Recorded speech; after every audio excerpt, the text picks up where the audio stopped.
TV 16 Toronto ਦੇਖ ਰਹੇ ਸਾਰੇ ਦਰਸ਼ਕਾਂ ਨੂੰ ਮੇਰੇ ਵੱਲੋਂ ਯਾਨੀ ਕਿ KS ਪਾਲ ਵੱਲੋਂ ਸਤਿ ਸ਼੍ਰੀ ਅਕਾਲ ਜੀ। ਸੋ ਮੈਂ ਹਾਜ਼ਰ ਹਾਂ ਜੀ ਤੁਹਾਡੀ ਕਚਹਿਰੀ 'ਚ ਪ੍ਰੋਗਰਾਮ ਲੈ ਕੇ ਖੁੱਲ੍ਹਾ ਸੱਦਾ। ਉਮੀਦ ਕਰਦਾ ਕਿ ਅੱਜ ਵਾਲਾ ਪ੍ਰੋਗਰਾਮ ਵੀ ਜਿਹੜਾ ਹੈ ਤੁਹਾਨੂੰ ਪਸੰਦ ਆਵੇਗਾ ਤੇ ਮੈਂ ਸਵਾਗਤ ਕਰਦਾ। ਆਓ ਆਪਾਂ ਪ੍ਰੋਗਰਾਮ ਦੀ ਸ਼ੁਰੂਆਤ ਕਰਦੇ ਹੈਗੇ ਹਾਂ। ਤੁਸੀਂ ਕੋਈ ਸਟੂਡੀਓ 'ਚ ਕਾਲ ਕਰਨਾ ਚਾਹੁੰਦੇ ਹੋ ਤਾਂ 905 872 5259 ਦੇ ਉੱਤੇ ਸਾਡੇ ਨਾਲ ਗੱਲਬਾਤ ਜਿਹੜੀ ਆ ਉਹ ਕਰ ਸਕਦੇ ਹੈਗੇ ਹੋ। ਪ੍ਰੋਗਰਾਮ ਦੇ ਦੌਰਾਨ 2 ਬ੍ਰੇਕਾਂ ਰਹਿਣਗੀਆਂ ਤੇ ਪ੍ਰੋਗਰਾਮ ਦੇ ਵਿੱਚ ਅਸੀਂ ਗੱਲਬਾਤ ਜਿਹੜੀ ਆ ਅੱਜ ਫਿਰ ਪੰਜਾਬ ਦੇ ਨਾਲ ਰਿਲੇਟਡ ਜਿਹੜਾ ਹੈ ਉਹ ਕਰਾਂਗੇ। ਅੱਜ ਦਾ ਜਿਹੜਾ ਮੈਂ ਟੌਪਿਕ ਲਿਆ ਉਹ ਪਹਿਲਾਂ ਮੈਂ ਜਿਹੜੇ ਕੁਝ ਦਿਨ ਟੌਪਿਕ ਕਰਦਾ ਰਿਹਾ, ਮੈਂ ਪਾਣੀ ਦੇ ਉੱਤੇ ਕਰਦਾ ਰਿਹਾ ਤੇ ਅੱਜ ਦਾ ਜਿਹੜਾ ਮੇਰਾ ਟੌਪਿਕ ਆ ਉਹਦੇ ਵਿੱਚ ਮੈਂ ਕੋਸ਼ਿਸ਼ ਕੀਤੀ ਆ ਕਿ ਪੰਜਾਬ ਦੀ ਜਿਹੜੀ ਸਾਰੀ ਭੂਗੋਲਿਕ ਸਥਿਤੀ ਆ ਉਹਨੂੰ ਇੱਕ ਜਗ੍ਹਾ ਇਕੱਠਾ ਕਰਕੇ ਤੁਹਾਡੀ ਕਚਹਿਰੀ ਦੇ ਵਿੱਚ ਜਿਹੜਾ ਮੈਂ ਪੇਸ਼ ਕਰਾਂ। ਮੇਰੀ ਇਹ ਕੋਸ਼ਿਸ਼ ਰਹਿੰਦੀ ਹੈਗੀ ਆ ਕਿ ਆਪਾਂ ਜਿਹੜਾ ਸਾਡਾ ਕੇਂਦਰ ਬਿੰਦੂ ਹੈਗਾ ਉਹ ਪੰਜਾਬ ਹੈਗਾ। ਸੋ ਪੰਜਾਬ ਦੇ ਵਿੱਚ ਜੋ ਹੋਇਆ ਬੀਤਿਆ ਹੈਗਾ, ਖਬਰਾਂ ਆਪਾਂ ਰੂਟੀਨ ਦੀ ਤਰ੍ਹਾਂ ਖਬਰਾਂ ਦੀ ਤਰ੍ਹਾਂ ਦੇਖਦੇ ਹਾਂ। ਖਬਰਾਂ ਪੜ੍ਹਨ ਵਾਲੇ ਖਬਰਾਂ ਪੜ੍ਹ ਜਾਂਦੇ ਨੇ, ਕੁਛ ਖਬਰਾਂ ਦਾ ਵਿਸਤਾਰ ਵੀ ਕਰ ਦਿੰਦੇ ਨੇ, ਪਰ ਸਾਡਾ ਮਕਸਦ ਕੁਛ ਹੋਰ ਹੈ। ਸਾਡਾ ਮਕਸਦ ਹੈ ਕਿ ਪੰਜਾਬ ਦੀ ਅਸਲੀ ਤਸਵੀਰ ਜਿਹੜੀ ਬਿਹਾਈਂਡ ਦਾ ਕਰਟਨ ਪਿੱਛੇ ਦੀ ਜਿਹੜੀ ਤਸਵੀਰ ਹੈ, ਜਿਹੜੀ ਕਿ ਕੁਛ ਜਿਹੜੇ ਲੋਕ ਨੇ ਉਹ ਸ਼ਾਇਦ ਦੱਸਣ ਤੋਂ ਗਰੇਜ ਕਰਦੇ ਨੇ। ਇਹ ਨਹੀਂ ਪਤਾ ਕਿ ਉਹਨਾਂ ਦੀ ਕੀ ਮਜਬੂਰੀ ਹੈਗੀ ਹੈ ਜਿਸ ਦੇ ਕਾਰਨ ਕਰਕੇ ਉਹ ਅਜਿਹੀ ਗੱਲ ਜਿਹੜੀ ਆ ਉਹ ਛਪਾਉਂਦੇ ਨੇ ਜਾਂ ਲੁਕਾਉਂਦੇ ਨੇ ਜਾਂ ਪੂਰੀ ਤਰ੍ਹਾਂ ਦੇ ਨਾਲ ਉਹ ਦੱਸਣ ਦੇ ਵਿੱਚ ਜਿਹੜਾ ਹੈ ਨਾ ਕਾਮਯਾਬ ਹੁੰਦੇ ਨੇ ਜਾਂ ਉਹ ਦੱਸਣਾ ਨਹੀਂ ਚਾਹੁੰਦੇ ਹੈਗੇ। ਮੈਂ ਅੱਜ ਜਿਹੜੀ ਕੋਸ਼ਿਸ਼ ਕਰਦਾ ਹੁੰਦਾ ਹਮੇਸ਼ਾ ਹੀ ਜਿਹੜੇ ਮੇਰੇ ਆਪਣੇ ਸਰੋਤ ਨੇ, ਮੈਂ ਉਹਨਾਂ ਸਰੋਤਾਂ ਤੋਂ ਅਥੈਂਟਿਸਿਟੀ ਲੈ ਕੇ ਪੂਰੀ ਤਰ੍ਹਾਂ ਦੇ ਨਾਲ ਪੜਚੋਲ ਕਰਕੇ ਤੁਹਾਡੀ ਕਚਹਿਰੀ ਦੇ ਵਿੱਚ ਇਸ ਪ੍ਰੋਗਰਾਮ ਨੂੰ ਪੇਸ਼ ਕਰਨ ਦੀ ਜਿਹੜੀ ਹੈ ਉਹ ਕੋਸ਼ਿਸ਼ ਕਰਦਾ ਹੈਗਾ। ਸੋ ਮੈਂ ਅੱਜ ਗੱਲ ਕਰ ਰਿਹਾ ਪੰਜਾਬ ਦੇ ਵਿੱਚ ਕਿ ਜਿਸ ਖਿੱਤੇ ਦੀ, ਜਿਸ ਖੇਤਰ ਦੀ, ਜਿਸ ਸਟੇਟ ਦੀ ਮਿੱਟੀ, ਪਾਣੀ ਤੇ ਹਵਾ ਜਿਹੜਾ ਹੈਗਾ ਉਹ ਬਿਲਕੁਲ ਤਰਸਯੋਗ ਹਾਲਤ ਦੇ ਵਿੱਚ ਹੋਵੇ ਤੇ ਉਸ ਜਿਹੜਾ ਖਿੱਤਾ ਹੈ ਉਹਦੀ ਜਿਹੜੀ ਅਸਲੀ ਤਸਵੀਰ ਆ, ਅਸਲੀ ਜਿਹੜਾ ਉਹਦਾ ਸੱਚ ਆ ਉਹ ਕਿੱਦਾਂ ਦਾ ਹੋਏਗਾ, ਉਹਨੂੰ ਬਿਆਨਣ ਵਾਸਤੇ ਅੱਜ ਮੈਂ ਇਸ ਪ੍ਰੋਗਰਾਮ ਦੇ ਵਿੱਚ ਤਿੰਨਾਂ ਹੀ ਚੀਜ਼ਾਂ ਦੇ ਉੱਤੇ ਗੱਲਬਾਤ ਜਿਹੜੀ ਆ ਉਹ ਕਰਾਂਗਾ। ਪਾਣੀਆਂ ਬਾਰੇ ਮੈਂ ਤੁਹਾਨੂੰ ਬਹੁਤ ਕੁਝ ਜਿਹੜਾ ਹੈ ਪਹਿਲਾਂ ਕੁਝ ਜਿਹੜਾ ਹੈ ਮੈਂ ਬਹੁਤ ਸਰਲ ਲਫ਼ਜ਼ਾਂ ਦੇ ਵਿੱਚ ਤੁਹਾਡੇ ਨਾਲ ਗੱਲਬਾਤ ਕਰਨ ਦੀ ਜਿਹੜੀ ਕੋਸ਼ਿਸ਼ ਕੀਤੀ। ਉਹਦਾ ਤੁਸੀਂ ਬਹੁਤ ਜ਼ਿਆਦਾ ਸਾਨੂੰ ਪਿਆਰ ਵੀ ਦਿੱਤਾ, ਲੋਕਾਂ ਦੇ ਕਮੈਂਟਸ ਵੀ ਆਏ, ਸਾਡੇ ਤੱਕ ਪਹੁੰਚਦੇ ਕੀਤੇ, ਉਹਦੇ ਵਾਸਤੇ ਮੈਂ ਤੁਹਾਡਾ ਧੰਨਵਾਦ ਕਰਦਾ। ਅੱਜ ਜਿਹੜੀ ਗੱਲਬਾਤ ਮੈਂ ਕਰਨ ਲੱਗਿਆ ਉਹ ਗੱਲਬਾਤ ਇਹ ਹੈਗੀ ਆ ਕਿ ਜਿਹੜੀ ਹਵਾ ਏ ਉਹ ਤਾਂ ਆਪਾਂ ਕਹਿ ਸਕਦੇ ਹੈਗੇ ਆ ਕਿ ਚਲੋ ਸੰਸਾਰ ਭਰ ਦੇ ਵਿੱਚ ਇਹ ਬਹਾਨੇਬਾਜ਼ੀ ਵੀ ਲੱਗ ਜਾਂਦੀ ਹੈ ਕਿ ਸੰਸਾਰ ਭਰ ਦੇ ਵਿੱਚ ਪੋਲਿਊਸ਼ਨ ਜਿਹੜਾ ਹੈ, ਜਿਹਨੂੰ ਆਪਾਂ 에ਅਰ ਪੋਲਿਊਸ਼ਨ ਕਹਿ ਦਿੰਦੇ ਹੈਗੇ ਆ, ਉਹ ਤੇ ਜੀ ਦੇਖੋ ਅਮਰੀਕਾ ਵਰਗੇ ਦੇਸ਼ ਦੇ ਵਿੱਚ, ਵਿਕਸਿਤ ਦੇਸ਼ ਦੇ ਵਿੱਚ ਵੀ ਜਿਹੜਾ ਹੈ ਉਹ ਬੁਰੀ ਤਰ੍ਹਾਂ ਦੇ ਨਾਲ ਹੈਗਾ। ਬਾਕੀ ਵੀ ਦੇਸ਼ਾਂ ਦੇ ਵਿੱਚ ਜਿਹੜਾ ਹੈ ਉਹ ਬੜੇ ਵੱਡੇ ਰੂਪ ਦੇ ਵਿੱਚ ਪੋਲਿਊਸ਼ਨ ਹੈਗਾ। ਪਰ ਲੇਕਿਨ ਜਿਹੜਾ ਸਾਡੇ ਵੱਲੋਂ ਫੈਲਾਇਆ ਜਾਂਦਾ, ਜਿਹੜਾ ਸਾਡੇ ਵੱਲੋਂ ਕੀਤਾ ਜਾਂਦਾ ਹੈਗਾ, ਗੱਡੀਆਂ ਮੋਟਰਾਂ ਦਾ ਪੋਲਿਊਸ਼ਨ ਜਿਹੜਾ ਹੈ ਉਹ ਸਮੇਂ ਅਨੁਸਾਰ ਹੋਇਆ ਤੇ ਹੋ ਰਿਹਾ ਲਗਾਤਾਰ ਤੇ ਦਾ ਨਾਲ।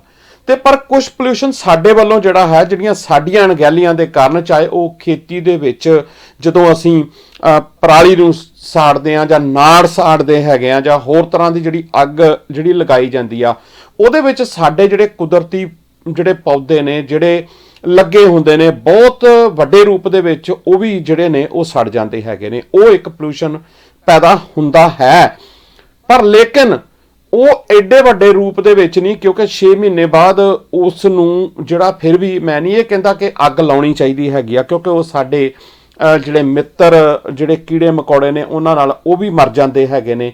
ਸਾਡੀ ਉਪਜਾਊ ਜ਼ਮੀਨ ਦੇ ਉੱਤੇ ਜਿਹੜਾ ਹੈਗਾ ਉਹ ਫਰਕ ਪਾਉਂਦਾ ਹੈਗਾ। ਲੇਕਿਨ ਉਸ ਤੋਂ ਵੱਡੀ ਕਿਤੇ ਮਕਦਾਰ ਦੇ ਵਿੱਚ ਜਿਹੜਾ ਇੰਡਸਟਰੀਆਂ ਦਾ ਜਿਹੜਾ ਇੰਡਸਟਰੀ ਜਿੱਥੇ ਹੈ ਉੱਥੇ ਦਾ ਜਿਹੜਾ ਧੂਆਂ ਹੈ ਜਾਂ ਉੱਥੇ ਦਾ ਜਿਹੜਾ ਪੋਲਿਊਸ਼ਨ ਕੰਟਰੋਲ ਬੋਰਡ ਦਾ ਕੰਮ ਹੈ, ਅਸਲ ਦੇ ਵਿੱਚ ਉਹ ਚੀਜ਼ ਨੂੰ ਕੰਟਰੋਲ ਕਰਨਾ, ਉਸ ਦੇ ਉੱਤੇ ਹਮੇਸ਼ਾ ਹੀ ਅਣਗਹਿਲੀ ਜਿਹੜੀ ਆ ਉਹ ਕੀਤੀ ਗਈ।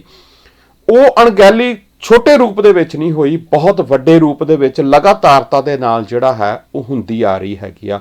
ਉਸੇ ਦਾ ਕਾਰਨ ਇਹ ਹੈ ਕਿ ਜਿਹਦੇ ਕਰਕੇ ਸਾਨੂੰ ਪੰਜਾਬ ਦੇ ਵਿੱਚ ਤਰ੍ਹਾਂ ਤਰ੍ਹਾਂ ਦੀਆਂ ਬਿਮਾਰੀਆਂ ਦਾ ਜਿਹੜਾ ਉਹ ਸਾਹਮਣਾ ਕਰਨਾ ਪੈ ਰਿਹਾ, ਚਾਹੇ ਉਹ ਸਾਹ ਨਾਲ ਰਿਲੇਟਡ ਬਿਮਾਰੀਆਂ ਹੋਣ ਜਾਂ ਸਾਨੂੰ ਇਸ ਤਰ੍ਹਾਂ ਦੀ ਕਿਸੇ ਟਾਈਮ ਦੇ ਉੱਤੇ ਮਹਿਸੂਸ ਹੁੰਦੀ ਆ ਕਿ ਜੇ 4 ਦਿਨ ਜਿਹੜੀ ਆ ਉਹ ਗਰਮੀ ਲਗਾਤਾਰਤਾ ਦੇ ਨਾਲ ਪੈ ਜਾਂਦੀ ਹੈਗੀ ਆ ਤੇ ਫਿਰ ਸਾਹ ਲੈਣਾ ਵੀ ਜਿਹੜਾ ਉਹ ਔਖਾ ਹੋ ਜਾਂਦਾ ਹੈਗਾ। ਦਰਖਤਾਂ ਦੀ ਕਟਾਈ ਸਭ ਤੋਂ ਵੱਡਾ ਜਿਹੜਾ ਹੈ ਉਹ ਇਹਦੇ ਵਿੱਚ ਰੋਲ ਅਦਾ ਜਿਹੜਾ ਹੈ ਉਹ ਹੋ ਰਿਹਾ ਹੈਗਾ।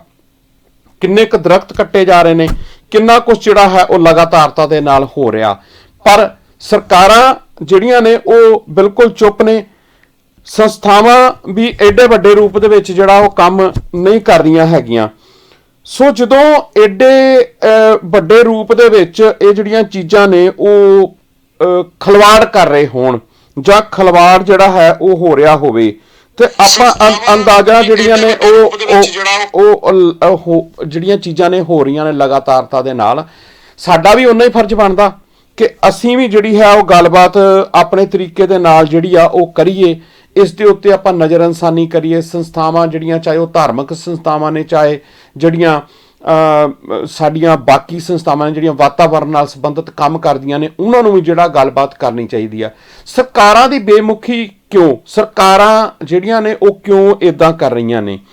ਦੇਖੋ, ਇੱਕ ਤਾਂ ਗੱਲ ਜਿਹੜੀ ਆ ਉਹ ਸਪਸ਼ਟ ਹੈਗੀ ਆ ਕਿ ਸਾਨੂੰ ਸੈਂਟਰ ਤੋਂ, ਦਿੱਲੀ ਤੋਂ ਕਿਸੇ ਤਰ੍ਹਾਂ ਦੀ ਕੋਈ ਉਮੀਦ ਜਿਹੜੀ ਆ ਉਹ ਨਹੀਂ ਰੱਖਣੀ ਚਾਹੀਦੀ ਹੈਗੀ। ਪਰ ਜਿਹੜੀ ਸਟੇਟ ਹੈਗੀ ਆ ਉਹ ਲਗਾਤਾਰਤਾ ਦੇ ਨਾਲ ਕੀ ਕਰ ਰਹੀ ਹੈਗੀ ਆ, ਉਹ ਆਪਣਾ ਜਿਹੜਾ ਹੈ ਉਹ ਨਾ ਪੱਖੀ ਰੋਲ ਜਿਹੜਾ ਹੈ ਉਹ ਨਿਭਾ ਰਹੀ ਆ, ਜਿਹਦੇ ਕਰਕੇ ਅਸੀਂ ਜਿਹੜਾ ਹੈ ਉਹ ਮਾਰ ਜਿਹੜੀ ਆ ਉਹ ਖਾ ਰਹੇ ਹੈਗੇ ਆ। ਉਹਦੇ ਕਰਕੇ ਸਾਨੂੰ ਜਿਹੜਾ ਨੁਕਸਾਨ ਲਗਾਤਾਰਤਾ ਦੇ ਨਾਲ ਜਿਹੜਾ ਹੋ ਰਿਹਾ ਹੈਗਾ ਉਹ ਸਾਡੇ ਵਾਸਤੇ ਬਹੁਤ ਆਉਣ ਵਾਲੀਆਂ ਪੀੜ੍ਹੀਆਂ ਵਾਸਤੇ ਨੁਕਸਾਨਦੇਹ ਹੋਵੇਗਾ ਅਗਰ ਅਸੀਂ ਇਸ ਦੇ ਉੱਤੇ ਕੰਟਰੋਲ ਜਿਹੜਾ ਹੈ ਉਹ ਨਾ ਕੀਤਾ।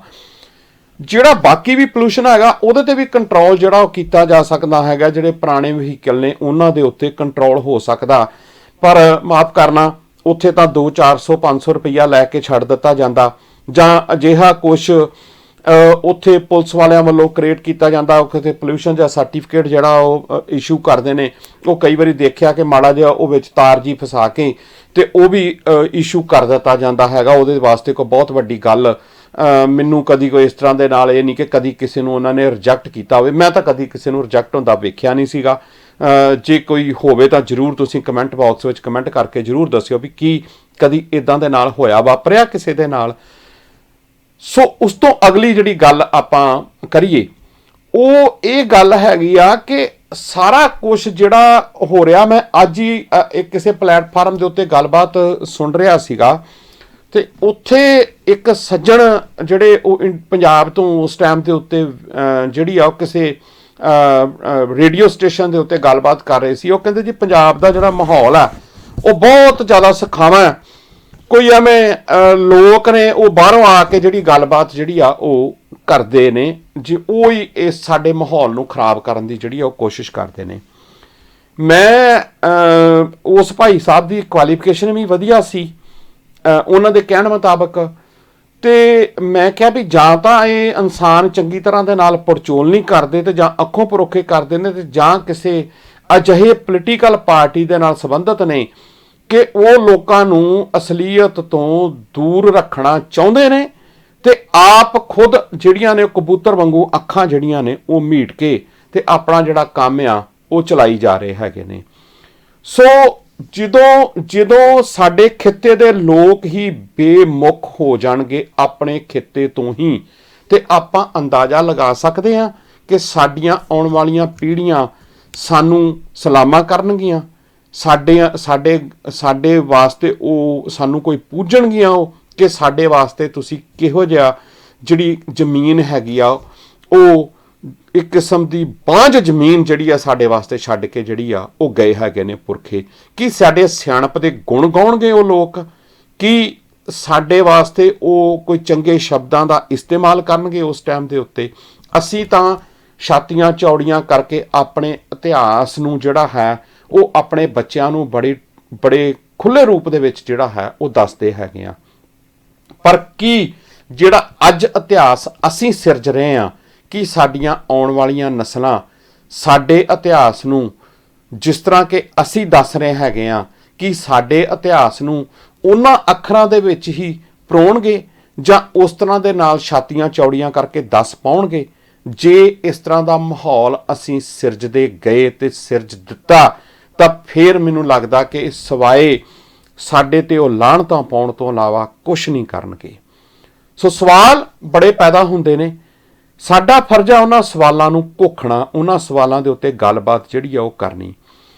ਕਿਸੇ ਸੱਜਣ ਨੇ ਪਿੱਛੇ ਜੇ ਮੈਨੂੰ ਪਿਛਲੇ ਹਫ਼ਤੇ ਦੇ ਵਿੱਚ ਇੱਕ ਮੈਸੇਜ ਕੀਤਾ ਸੀ, ਇੱਕ ਗੱਲਬਾਤ ਕੀਤੀ ਸੀ। ਉਹਦੇ ਵਿੱਚ ਉਸ ਸੱਜਣ ਨੇ ਕਿਹਾ ਕਿ ਤੁਸੀਂ ਤਾਂ ਲੋਕ ਬਾਹਰ ਬੈਠੇ ਹੋ, ਅਸੀਂ ਪੰਜਾਬ ਦੇ ਵਿੱਚ ਬੈਠੇ ਹੈਗੇ ਆ, ਤੁਹਾਨੂੰ ਐਡੀ ਪੰਜਾਬ ਦੀ ਫਿਕਰ ਜਿਹੜੀ ਆ ਉਹ ਕਾਹਦੀ ਚੜੀ ਹੋਈ ਆ, ਜਿਹੜੀ ਤੁਸੀਂ ਜਿਹੜੀਆਂ ਗੱਲਾਂ ਬਾਤਾਂ ਕਰਦੇ ਹੈਗੇ ਹੋ, ਤੁਹਾਨੂੰ ਇੰਨਾ ਫਿਕਰ ਕਿਉਂ ਆ? ਜੇ ਤੁਹਾਨੂੰ ਇੰਨਾ ਫਿਕਰ ਹੈਗਾ ਤੇ ਤੁਸੀਂ ਕੁਛ ਅਜਿਹਾ ਕੁਛ ਕਿਉਂ ਨਹੀਂ ਕਰਦੇ ਹੈਗੇ ਜਿਹੜਾ ਸਾਡੇ ਵਾਸਤੇ ਜਿਹੜਾ ਹੈ ਉਹ ਸੁਖਾਵਾਂ ਮਾਹੌਲ ਹੋ ਸਕੇ। ਸੋ ਪਹਿਲੀ ਗੱਲ ਕਿ ਮੈਂ ਜਿਹੜਾ ਜਵਾਬ ਉਸ ਨੂੰ ਦਿੱਤਾ ਉਹ ਮੈਂ ਤੁਹਾਡੇ ਨਾਲ ਵੀ ਸ਼ੇਅਰ ਕਰਨਾ ਚਾਹਾਂਗਾ, ਮੈਂ ਤੁਹਾਡੇ ਨਾਲ ਗੱਲਬਾਤ ਕਰਨੀ ਚਾਹਾਂਗਾ, ਕਿਉਂਕਿ ਜਿਹੋ ਜਿਹਾ ਸਵਾਲ ਹੋਵੇ ਫਿਰ ਜਵਾਬ ਵੀ ਉਸ ਇਨਸਾਨ ਨੂੰ ਉਸੇ ਰੂਪ ਦੇ ਵਿੱਚ ਦੇਣਾ ਪੈਂਦਾ ਹੈਗਾ। ਜਿਹੜਾ ਉਹ ਤਰਕ ਸੀ ਕਿ ਤੁਹਾਨੂੰ ਐਡੀ ਦੂਰ ਬੈਠਿਆਂ ਨੂੰ ਇਹ ਕੀ ਪਈ ਹੋਈ ਆ ਕਿ ਤੁਸੀਂ ਸਾਡੇ, ਉਹਦਾ ਕਹਿਣ ਦਾ ਇਨਸਾਨ ਦਾ ਜਿਹੜਾ ਮਤਲਬ ਇਹ ਸੀਗਾ, ਪਹਿਲਾਂ ਤਾਂ ਉਸਨੇ ਸਾਨੂੰ ਜਿਹੜਾ ਇੱਕ ਤਾਨਾ ਮਾਰਿਆ, ਉਸਨੇ ਤਾਨਾ ਮਾਰਨ ਦੀ ਕੋਸ਼ਿਸ਼ ਕੀਤੀ ਉਸ ਸਵਾਲ ਦੇ ਵਿੱਚ ਕਿ ਤੁਹਾਨੂੰ ਇੰਨੀ ਫਿਕਰ ਕਾਹਦੀ ਚੜੀ ਹੋਈ ਆ, ਤੁਸੀਂ ਤਾਂ ਵੈਸੇ ਹੀ ਗੱਲਾਂ ਕਰਦੇ ਹੋ, ਤੁਹਾਡਾ ਕੋਈ ਸਾਡੇ ਨਾਲ ਕੋਈ ਬਹੁਤਾ ਜ਼ਿਆਦਾ ਕੋਈ ਸੰਬੰਧ ਨਹੀਂ ਹੈਗਾ, ਤੁਸੀਂ ਸਿਰਫ ਜਾਂ ਤਾਂ ਸਾਡੇ ਪੰਜਾਬ ਦੀ ਤਸਵੀਰ ਜਿਹੜੀ ਆ ਉਹਨਾਂ ਦੇ ਕਹਿਣ ਮੁਤਾਬਕ ਕਿ ਸਾਡੇ ਪੰਜਾਬ ਦੀ ਤਸਵੀਰ ਤੁਸੀਂ ਗਲਤ ਪੇਸ਼ ਕਰਨ ਦੀ ਕੋਸ਼ਿਸ਼ ਕਰਦੇ ਹੋ। ਪਹਿਲੀ ਗੱਲ ਤਾਂ ਜਿਹੜਾ ਉਹਨਾਂ ਨੇ ਲਫ਼ਜ਼ ਵਰਤਿਆ ਕਿ ਸਾਡਾ ਪੰਜਾਬ, ਤੇ ਮੈਂ ਉਸ ਇਨਸਾਨ ਨੂੰ ਕਿਹਾ ਕਿ ਪੰਜਾਬ ਤੁਹਾਡਾ ਨਹੀਂ, ਪੰਜਾਬ ਸਾਰਿਆਂ ਦਾ, ਸਾਡਾ ਵੀ ਹੈ, ਉਨਾ ਹੀ ਪੰਜਾਬ ਸਾਡਾ। ਅਸੀਂ ਤਾਂ ਹੀ ਦੁੱਖ ਦਰਦ ਜਿਹੜੇ ਹੈ ਇੱਥੇ ਬੈਠ ਕੇ ਵੀ, ਹਜ਼ਾਰਾਂ ਕਿਲੋਮੀਟਰ ਦੂਰ ਵੀ ਬੈਠ ਕੇ ਉਸ ਪੰਜਾਬ ਦਾ ਦਰਦ ਮਹਿਸੂਸ ਕਰਦੇ ਹਾਂ। 24 ਘੰਟਿਆਂ ਦੇ ਵਿੱਚ ਜਿੰਨੀ ਦੇਰ ਦੇ ਵਿੱਚ ਵੀ ਇਹ ਅੱਖਾਂ ਜਿਹੜੀਆਂ ਨੇ ਇਹ ਸੌਣ ਵਾਸਤੇ ਨਹੀਂ ਜਾਂਦੀਆਂ, ਦਿਲ ਦਿਮਾਗ ਜਿਹੜਾ ਹੈ ਉਹ ਉੱਥੇ ਰਹਿੰਦਾ ਹੈਗਾ। ਫਿਜ਼ੀਕਲ ਤੌਰ ਤੇ ਮੌਜੂਦ ਨਹੀਂ ਆ, ਲੇਕਿਨ ਮੈਂਟਲੀ ਤੌਰ ਦੇ ਉੱਤੇ ਅਸੀਂ ਹਰ ਉਸ ਖਬਰ ਦੇ ਉੱਤੇ ਨਜ਼ਰ ਰੱਖਣ ਦੀ ਕੋਸ਼ਿਸ਼ ਕਰਦੇ ਹਾਂ ਕਿ ਕੀ ਹੋਇਆ ਵਾਪਰਿਆ। ਮੈਨੂੰ ਲੱਗਦਾ ਕਿ ਸਵੇਰੇ ਉੱਠ ਕੇ ਸਾਡੀ ਸਵੇਰ ਜਿਹੜੀ ਆ ਉੱਥੋਂ ਸਾਨੂੰ ਵੀ ਠੰਡੀਆਂ ਹਵਾਵਾਂ ਦੀ ਉਮੀਦ ਹੀ ਹੋਣੀ ਚਾਹੀਦੀ ਸੀ, ਪਰ ਮਾਫ ਕਰਨਾ ਅਜਿਹਾ ਕੁਛ ਨਹੀਂ ਹੋ ਰਿਹਾ। ਇਸ ਕਰਕੇ ਸਾਨੂੰ ਪੰਜਾਬ ਦੀ ਜਿਹੜੀ ਫਿਕਰ ਆ ਹਜ਼ਾਰਾਂ ਕਿਲੋਮੀਟਰ ਬੈਠ ਕੇ ਦੂਰ ਲੱਗਦੀ ਆ। ਜਿਹੜਾ ਮੈਂ ਦੂਸਰਾ ਜਵਾਬ ਉਸ ਨੂੰ ਦਿੱਤਾ ਕਿ ਭਾਈ ਸਾਹਿਬ, ਇਹ ਮੈਂ ਤੁਹਾਡੇ ਨਾਲ ਵੀ ਇਹ ਚੀਜ਼ ਸਾਂਝੀ ਕਰ ਰਿਹਾ ਹੈਗਾ ਕਿ ਬੜੀ ਸਪਸ਼ਟ ਜੀ ਗੱਲ ਹੈਗੀ ਆ ਕਿ ਜਿਹੜਾ ਦਰਖਤ ਹੁੰਦਾ, ਜਦੋਂ ਉਸ ਦਰਖਤ ਦੀ ਜਿਹੜੀ ਜੜ ਹੁੰਦੀ ਆ, ਉਹ ਜੜ ਜਿਹੜੀ ਆ ਉਹ ਰਹਿਣੀ ਚਾਹੀਦੀ ਆ। ਜੇ ਮਾੜੀਆਂ ਮੋਟੀਆਂ ਕਰੂੰਬਲੀਆਂ ਜਾਂ ਮਾੜੀਆਂ ਮੋਟੀਆਂ ਉਹਦੀਆਂ ਸ਼ਾਖਾਵਾਂ ਜਾਂ ਮਾੜੀਆਂ ਮੋਟੀਆਂ ਉਹਦੀਆਂ ਟਹਿਣੀਆਂ ਥੋੜੀਆਂ ਬਹੁਤੀਆਂ ਇੱਧਰ ਉੱਧਰ ਹੋ ਵੀ ਜਾਣ, ਜੇ ਜੜ ਮਜ਼ਬੂਤ ਰਹੇਗੀ ਤਾਂ ਦਰਖਤ ਜਿਹੜਾ ਉਹ ਖੜਾ ਰਹੇਗਾ। ਤੇ ਸਾਨੂੰ ਇਹੀ ਡਰ ਸਤਾਉਂਦਾ, ਸਾਨੂੰ ਇਹੀ ਚੀਜ਼ ਦੀ ਹਰ ਵਕਤ ਚਿੰਤਾ ਰਹਿੰਦੀ ਆ ਕਿ ਕਿਤੇ ਸਾਡੀ ਜੜ ਨਾ ਸੁੱਕ ਜਾਵੇ। ਜੜ ਦਾ ਸੁੱਕਣ ਦਾ ਮਤਲਬ ਹੈ ਕਿ ਫਿਰ ਸਾਡੇ ਬਚਣ ਦਾ ਕੋਈ ਵੀ ਜਿਹੜਾ ਹੈ ਉਹ ਨਹੀਂ ਰਹਿ ਜਾਏਗਾ।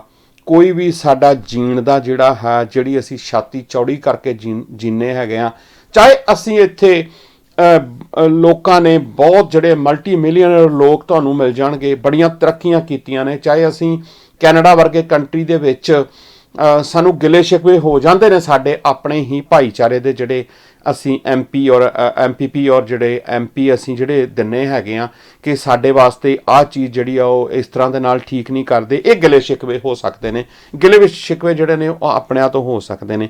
ਲੇਕਿਨ ਜਿੱਥੇ ਅਸੀਂ ਕੈਨੇਡਾ ਵਰਗੇ ਕੰਟਰੀ ਦੇ ਵਿੱਚ 17-18 MP ਦੇ ਦਿੰਨੇ ਹੈਗੇ ਆ, ਉੱਥੇ ਅਸੀਂ ਇਹ ਚੀਜ਼ ਮਹਿਸੂਸ ਕਰਦੇ ਹਾਂ ਕਿ ਜੇ ਬਾਕੀ ਸਾਡੇ ਲੋਕ ਜਿਹੜੇ ਨੇ ਉਹ ਇੰਨੀ ਉਹਨਾਂ ਲੋਕਾਂ ਦੇ ਵਿੱਚ ਉਹਨਾਂ ਨੇ ਤਰੱਕੀ ਕੀਤੀ, ਚਾਹੇ ਉਹ ਕਿਸੇ ਹਰ ਖੇਤਰ ਦੇ ਵਿੱਚ, ਟਰਾਂਸਪੋਰਟ ਦੇ ਖੇਤਰ 'ਚ ਕੋਈ ਖੇਤਰ ਜਿਹੜਾ ਮੈਂ ਪ੍ਰੋਗਰਾਮ ਦਾ ਸਮਾਂ ਜਿਹੜਾ ਹੈ ਸੀਮਤ ਹੁੰਦਾ ਤਾਂ ਮੈਂ ਸਾਰੇ ਪੱਖ ਨਹੀਂ ਇੱਥੇ ਰੱਖਣਾ ਚਾਹਾਂਗਾ। ਮੇਰਾ ਕਹਿਣ ਦਾ ਮਤਲਬ ਹੈ ਕਿ ਜਿੰਨੀਆਂ ਮਰਜ਼ੀ ਅਸੀਂ ਇੱਥੇ ਆ ਕੇ ਤਰੱਕੀਆਂ ਕਰ ਲਈਏ ਜਾਂ ਕਰ ਲਈਆਂ ਨੇ ਜਾਂ ਕਰਾਂਗੇ ਆਉਣ ਵਾਲੇ ਸਮੇਂ ਦੇ ਵਿੱਚ, ਪਰ ਸਾਡਾ ਇੱਕ ਮੁੱਲ ਨਹੀਂ ਪੈਣਾ ਹੈਗਾ। ਉਹਦਾ ਕਾਰਨ ਇਹ ਹੈ ਕਿ ਸਾਡੀ ਜੜ ਦਾ ਜਿਹੜਾ ਹੈ ਉਹਦੇ ਤੇ ਟੱਕ ਲੱਗਿਆ ਹੋਣਾ ਉਹ ਸਾਡੇ ਦਿਲ ਨੂੰ ਦੁੱਖ ਪਹੁੰਚਾਉਂਦਾ ਹੈਗਾ। ਤੇ ਤਾਂ ਅਸੀਂ ਦੂਰ ਬੈਠੇ ਹਮੇਸ਼ਾ ਹੀ ਉਸ ਪੰਜਾਬ ਦੀ ਜਿਹੜੀ ਹੈ ਹਮੇਸ਼ਾ ਸੁੱਖ ਮੰਗਦੇ ਹਾਂ ਤੇ ਹਮੇਸ਼ਾ ਇਹ ਚੀਜ਼ ਮਹਿਸੂਸ ਕਰਦੇ ਹਾਂ, ਉਹਦੇ ਵਾਸਤੇ ਅਸੀਂ ਬਾਹਰ ਬੈਠੇ ਯਤਨਸ਼ੀਲ ਹਾਂ ਕਿ ਸਾਡੀ ਉਸ ਧਰਤੀ, ਗੁਰੂਆਂ ਪੀਰਾਂ ਦੀ ਧਰਤੀ, ਉਹ ਗੁਰੂ ਨਾਨਕ ਸਾਹਿਬ ਦੀ ਧਰਤੀ ਜਿਹੜੀ ਆ ਉਸ ਦੇ ਵਿੱਚ ਸਾਡਾ ਜਿਹੜਾ ਬਣਦਾ ਫਰਜ਼ ਹੈ ਉਸ ਨੂੰ ਅਦਾ ਕਰੀਏ। ਤੇ ਮਾਫ ਕਰਨਾ, ਜਿਹੜੇ ਉੱਥੇ ਤੁਸੀਂ ਬੈਠੇ ਹੋ ਉਹਨਾਂ ਦਾ ਵੀ ਉਸ ਤੋਂ ਜ਼ਿਆਦਾ ਡਬਲ ਮਹਿਸੂਸ ਜਿਹੜਾ ਹੈ ਅਸੀਂ ਇਹ ਕਰਦੇ ਹਾਂ ਕਿ ਫਰਜ਼ ਹੈਗਾ ਕਿ ਉਹ ਵੀ ਆਪਣੇ ਜ਼ਬਾਨ ਤੋਂ ਜਿਹੜੀਆਂ ਪੱਟੀਆਂ ਲੱਗੀਆਂ ਨੇ ਨਾ ਉਹਨਾਂ ਨੂੰ ਉਤਾਰੋ ਤੇ ਦਿਮਾਗਾਂ ਨੂੰ ਚੰਗੀ ਤਰ੍ਹਾਂ ਦੇ ਨਾਲ ਖੋਲੋ। ਜੋ ਤੁਹਾਨੂੰ ਦਿਖਾਇਆ ਜਾਂਦਾ, ਜੋ ਤੁਹਾਨੂੰ ਜਿਹੜਾ ਹੈ ਉਹ ਦਿਖਾਉਣ ਦੀ ਕੋਸ਼ਿਸ਼ ਕੀਤੀ ਜਾਂਦੀ ਹੈਗੀ ਆ, ਉਹ ਸਾਰਾ ਕੁਝ ਸੱਚ ਨਹੀਂ ਹੈ। ਸੱਚ ਉਹ ਹੈ ਜੋ ਸਾਡੀ ਕੋਸ਼ਿਸ਼ ਰਹਿੰਦੀ ਆ ਕਿ ਅਸੀਂ ਤੁਹਾਡੇ ਅੱਗੇ ਪੇਸ਼ ਕਰੀਏ। ਸੱਚਾਈ, ਮੈਂ ਪਾਣੀ ਦੀ ਤੁਹਾਨੂੰ ਪਹਿਲਾਂ ਦੱਸਿਆ ਕਿ ਕਿੰਨੇ ਕੁ ਸਾਲ ਜਿਹੜੇ ਨੇ ਉਹ ਪਾਣੀ ਵਾਸਤੇ ਰਹਿ ਗਏ ਨੇ। ਹਵਾ ਦੇ ਬਾਰੇ ਆਪਾਂ ਜਿਹੜੀ ਆ ਉਹ ਗੱਲਬਾਤ ਕਰ ਲਈ ਹੈਗੀ ਆ। ਸਮਾਂ ਇੱਕ ਬ੍ਰੇਕ ਦਾ ਹੋ ਗਿਆ, ਬ੍ਰੇਕ ਤੇ ਮੈਨੂੰ ਜਾਣਾ ਪਊਗਾ। ਬ੍ਰੇਕ ਤੋਂ ਬਾਅਦ ਆਪਾਂ ਗੱਲ ਜਿਹੜੀ ਆ ਬਾਕੀ ਪ੍ਰੋਗਰਾਮ ਦੇ ਵਿੱਚ ਜਿਹੜਾ ਰਹਿੰਦੇ ਪ੍ਰੋਗਰਾਮ ਦੇ ਵਿੱਚ ਅਗਲੇ ਜਿਹੜੇ ਪੱਖ ਨੇ ਉਹਨਾਂ ਦੇ ਉੱਤੇ ਕਰਾਂਗੇ। ਆਪਾਂ ਮਿਲਦੇ ਹਾਂ ਜੀ ਇੱਕ ਛੋਟੀ ਜਿਹੀ ਬ੍ਰੇਕ ਤੋਂ ਬਾਅਦ।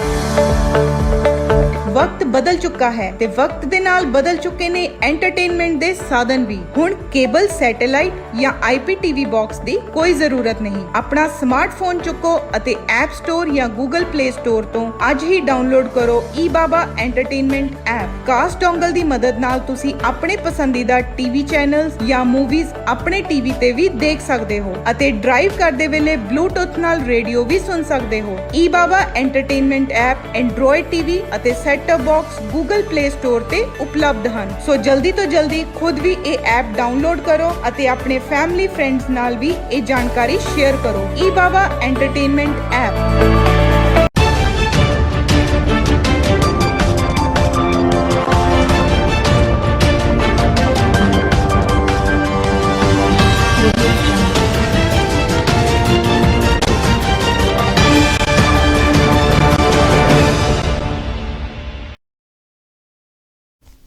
ਬ੍ਰੇਕ ਤੋਂ ਬਾਅਦ ਦਰਸ਼ਕੋ ਸਵਾਗਤ ਹੈ। ਪ੍ਰੋਗਰਾਮ ਚੱਲ ਰਿਹਾ ਜੀ ਖੁੱਲਾ ਸੱਦਾ। ਉਮੀਦ ਕਰਦਾ ਕਿ ਪ੍ਰੋਗਰਾਮ ਤੁਹਾਨੂੰ ਪਸੰਦ ਆ ਰਿਹਾ ਹੋਵੇਗਾ। ਤੁਸੀਂ ਵੀ ਸਟੂਡੀਓ 'ਚ ਕਾਲ ਕਰ ਸਕਦੇ ਹੋ 905 872 5259 ਦੇ ਉੱਤੇ 9058725259 ਦੇ ਉੱਤੇ ਗੱਲਬਾਤ ਜਿਹੜੀ ਆ ਉਹ ਕੀਤੀ ਜਾ ਸਕਦੀ ਹੈਗੀ। ਆਪਣੇ ਵਿਚਾਰ ਜਿਹੜੇ ਨੇ ਉਹ ਤੁਸੀਂ ਇਸ ਪ੍ਰੋਗਰਾਮ ਦੇ ਵਿੱਚ ਪ੍ਰਗਟ ਕਰ ਸਕਦੇ ਹੋ। ਸਾਡੇ ਵਿਚਾਰਾਂ ਨਾਲ ਤੁਸੀਂ ਸਹਿਮਤ ਹੋ ਜਾਂ ਅਸਹਿਮਤ ਹੋ ਤਾਂ ਵੀ ਜਿਹੜਾ ਹੈ ਉਹ ਗੱਲਬਾਤ ਜਿਹੜੀ ਆ ਤੁਸੀਂ ਸਾਡੇ ਨਾਲ ਕਰ ਸਕਦੇ ਹੋ। ਸੀਮਤ ਸ਼ਬਦਾਂ ਦੇ ਵਿੱਚ ਗੱਲਬਾਤ ਹੋ ਸਕਦੀ ਹੈਗੀ ਆ ਤੇ ਨਿਯਮਤ ਸ਼ਬਦਾਂ ਦੇ ਵਿੱਚ ਜਿਹੜੀ ਗੱਲਬਾਤ ਜਿਹੜੀ ਆ ਉਹ ਜ਼ਰੂਰ ਐਕਸੈਪਟ ਕੀਤੀ ਜਾਵੇਗੀ। ਸੋ ਬ੍ਰੇਕ ਤੋਂ ਪਹਿਲਾਂ ਮੈਂ ਗੱਲਬਾਤ ਜਿਹੜੀ ਆ ਤੁਹਾਡੇ ਨਾਲ ਕੀਤੀ ਹੈਗੀ ਆ ਕਿ ਕਿੱਦਾਂ ਅਸੀਂ ਹਵਾ ਦੇ ਵਿੱਚ ਅਸੀਂ ਪ੍ਰਦੂਸ਼ਣ ਜਿਹੜਾ ਹੈ ਉਹ ਪੈਦਾ ਕੀਤਾ। ਹੁਣ ਆਪਾਂ ਗੱਲ ਕਰਦੇ ਹਾਂ ਧਰਤੀ ਮਾਂ, ਜਿੱਥੇ ਗੁਰੂ ਨਾਨਕ ਸਾਹਿਬ ਨੇ ਇਹ ਗੱਲ ਕਹੀ ਸੀ ਜਿਹੜੀ ਆ ਬਹੁਤ ਵੱਡੀ, ਜਿਹੜੀ ਸਾਨੂੰ ਇੱਕ ਕਿਸਮ ਦਾ ਸਿਧਾਂਤ ਦਿੱਤਾ ਸੀਗਾ। ਪਵਨ ਗੁਰੂ, ਪਾਣੀ ਪਿਤਾ, ਮਾਤਾ ਧਰਤ ਮਹਤ। ਕਿ ਅਸੀਂ ਗੁਰੂ ਸਾਹਿਬ ਦੇ ਸਿਧਾਂਤ ਨੂੰ ਹੁਣ ਤੱਕ ਜਾਰੀ ਰੱਖ ਚੁੱਕੇ ਹਾਂ। ਤੇ ਪੁੱਛਿਓ ਕਦੀ ਇਹਨਾਂ ਲੀਡਰਾਂ ਨੂੰ, ਪੁੱਛਿਓ ਇਹ ਪੋਲੀਟੀਕਲ ਬੰਦਿਆਂ ਨੂੰ, ਪੁੱਛਿਓ ਇਹ ਲੋਕਾਂ ਨੂੰ ਕਦੀ ਕਿ ਤੁਸੀਂ ਸਾਡੇ ਪੰਜਾਬ ਦੀਆਂ ਜਿਹੜੀਆਂ ਮੇਨ 3 ਚੀਜ਼ਾਂ ਸੀ ਉਹਨਾਂ ਦੇ ਉੱਤੇ ਕੰਮ ਕੀ ਕੀਤਾ। ਬਾਕੀ ਛੱਡ ਦਿਓ ਤੁਸੀਂ ਹੱਲੇ, ਕਿਉਂਕਿ ਬਾਕੀ ਤਾਂ ਇਹਨਾਂ ਨੇ ਲਾਰੇ ਲਾਉਣੇ ਨੇ।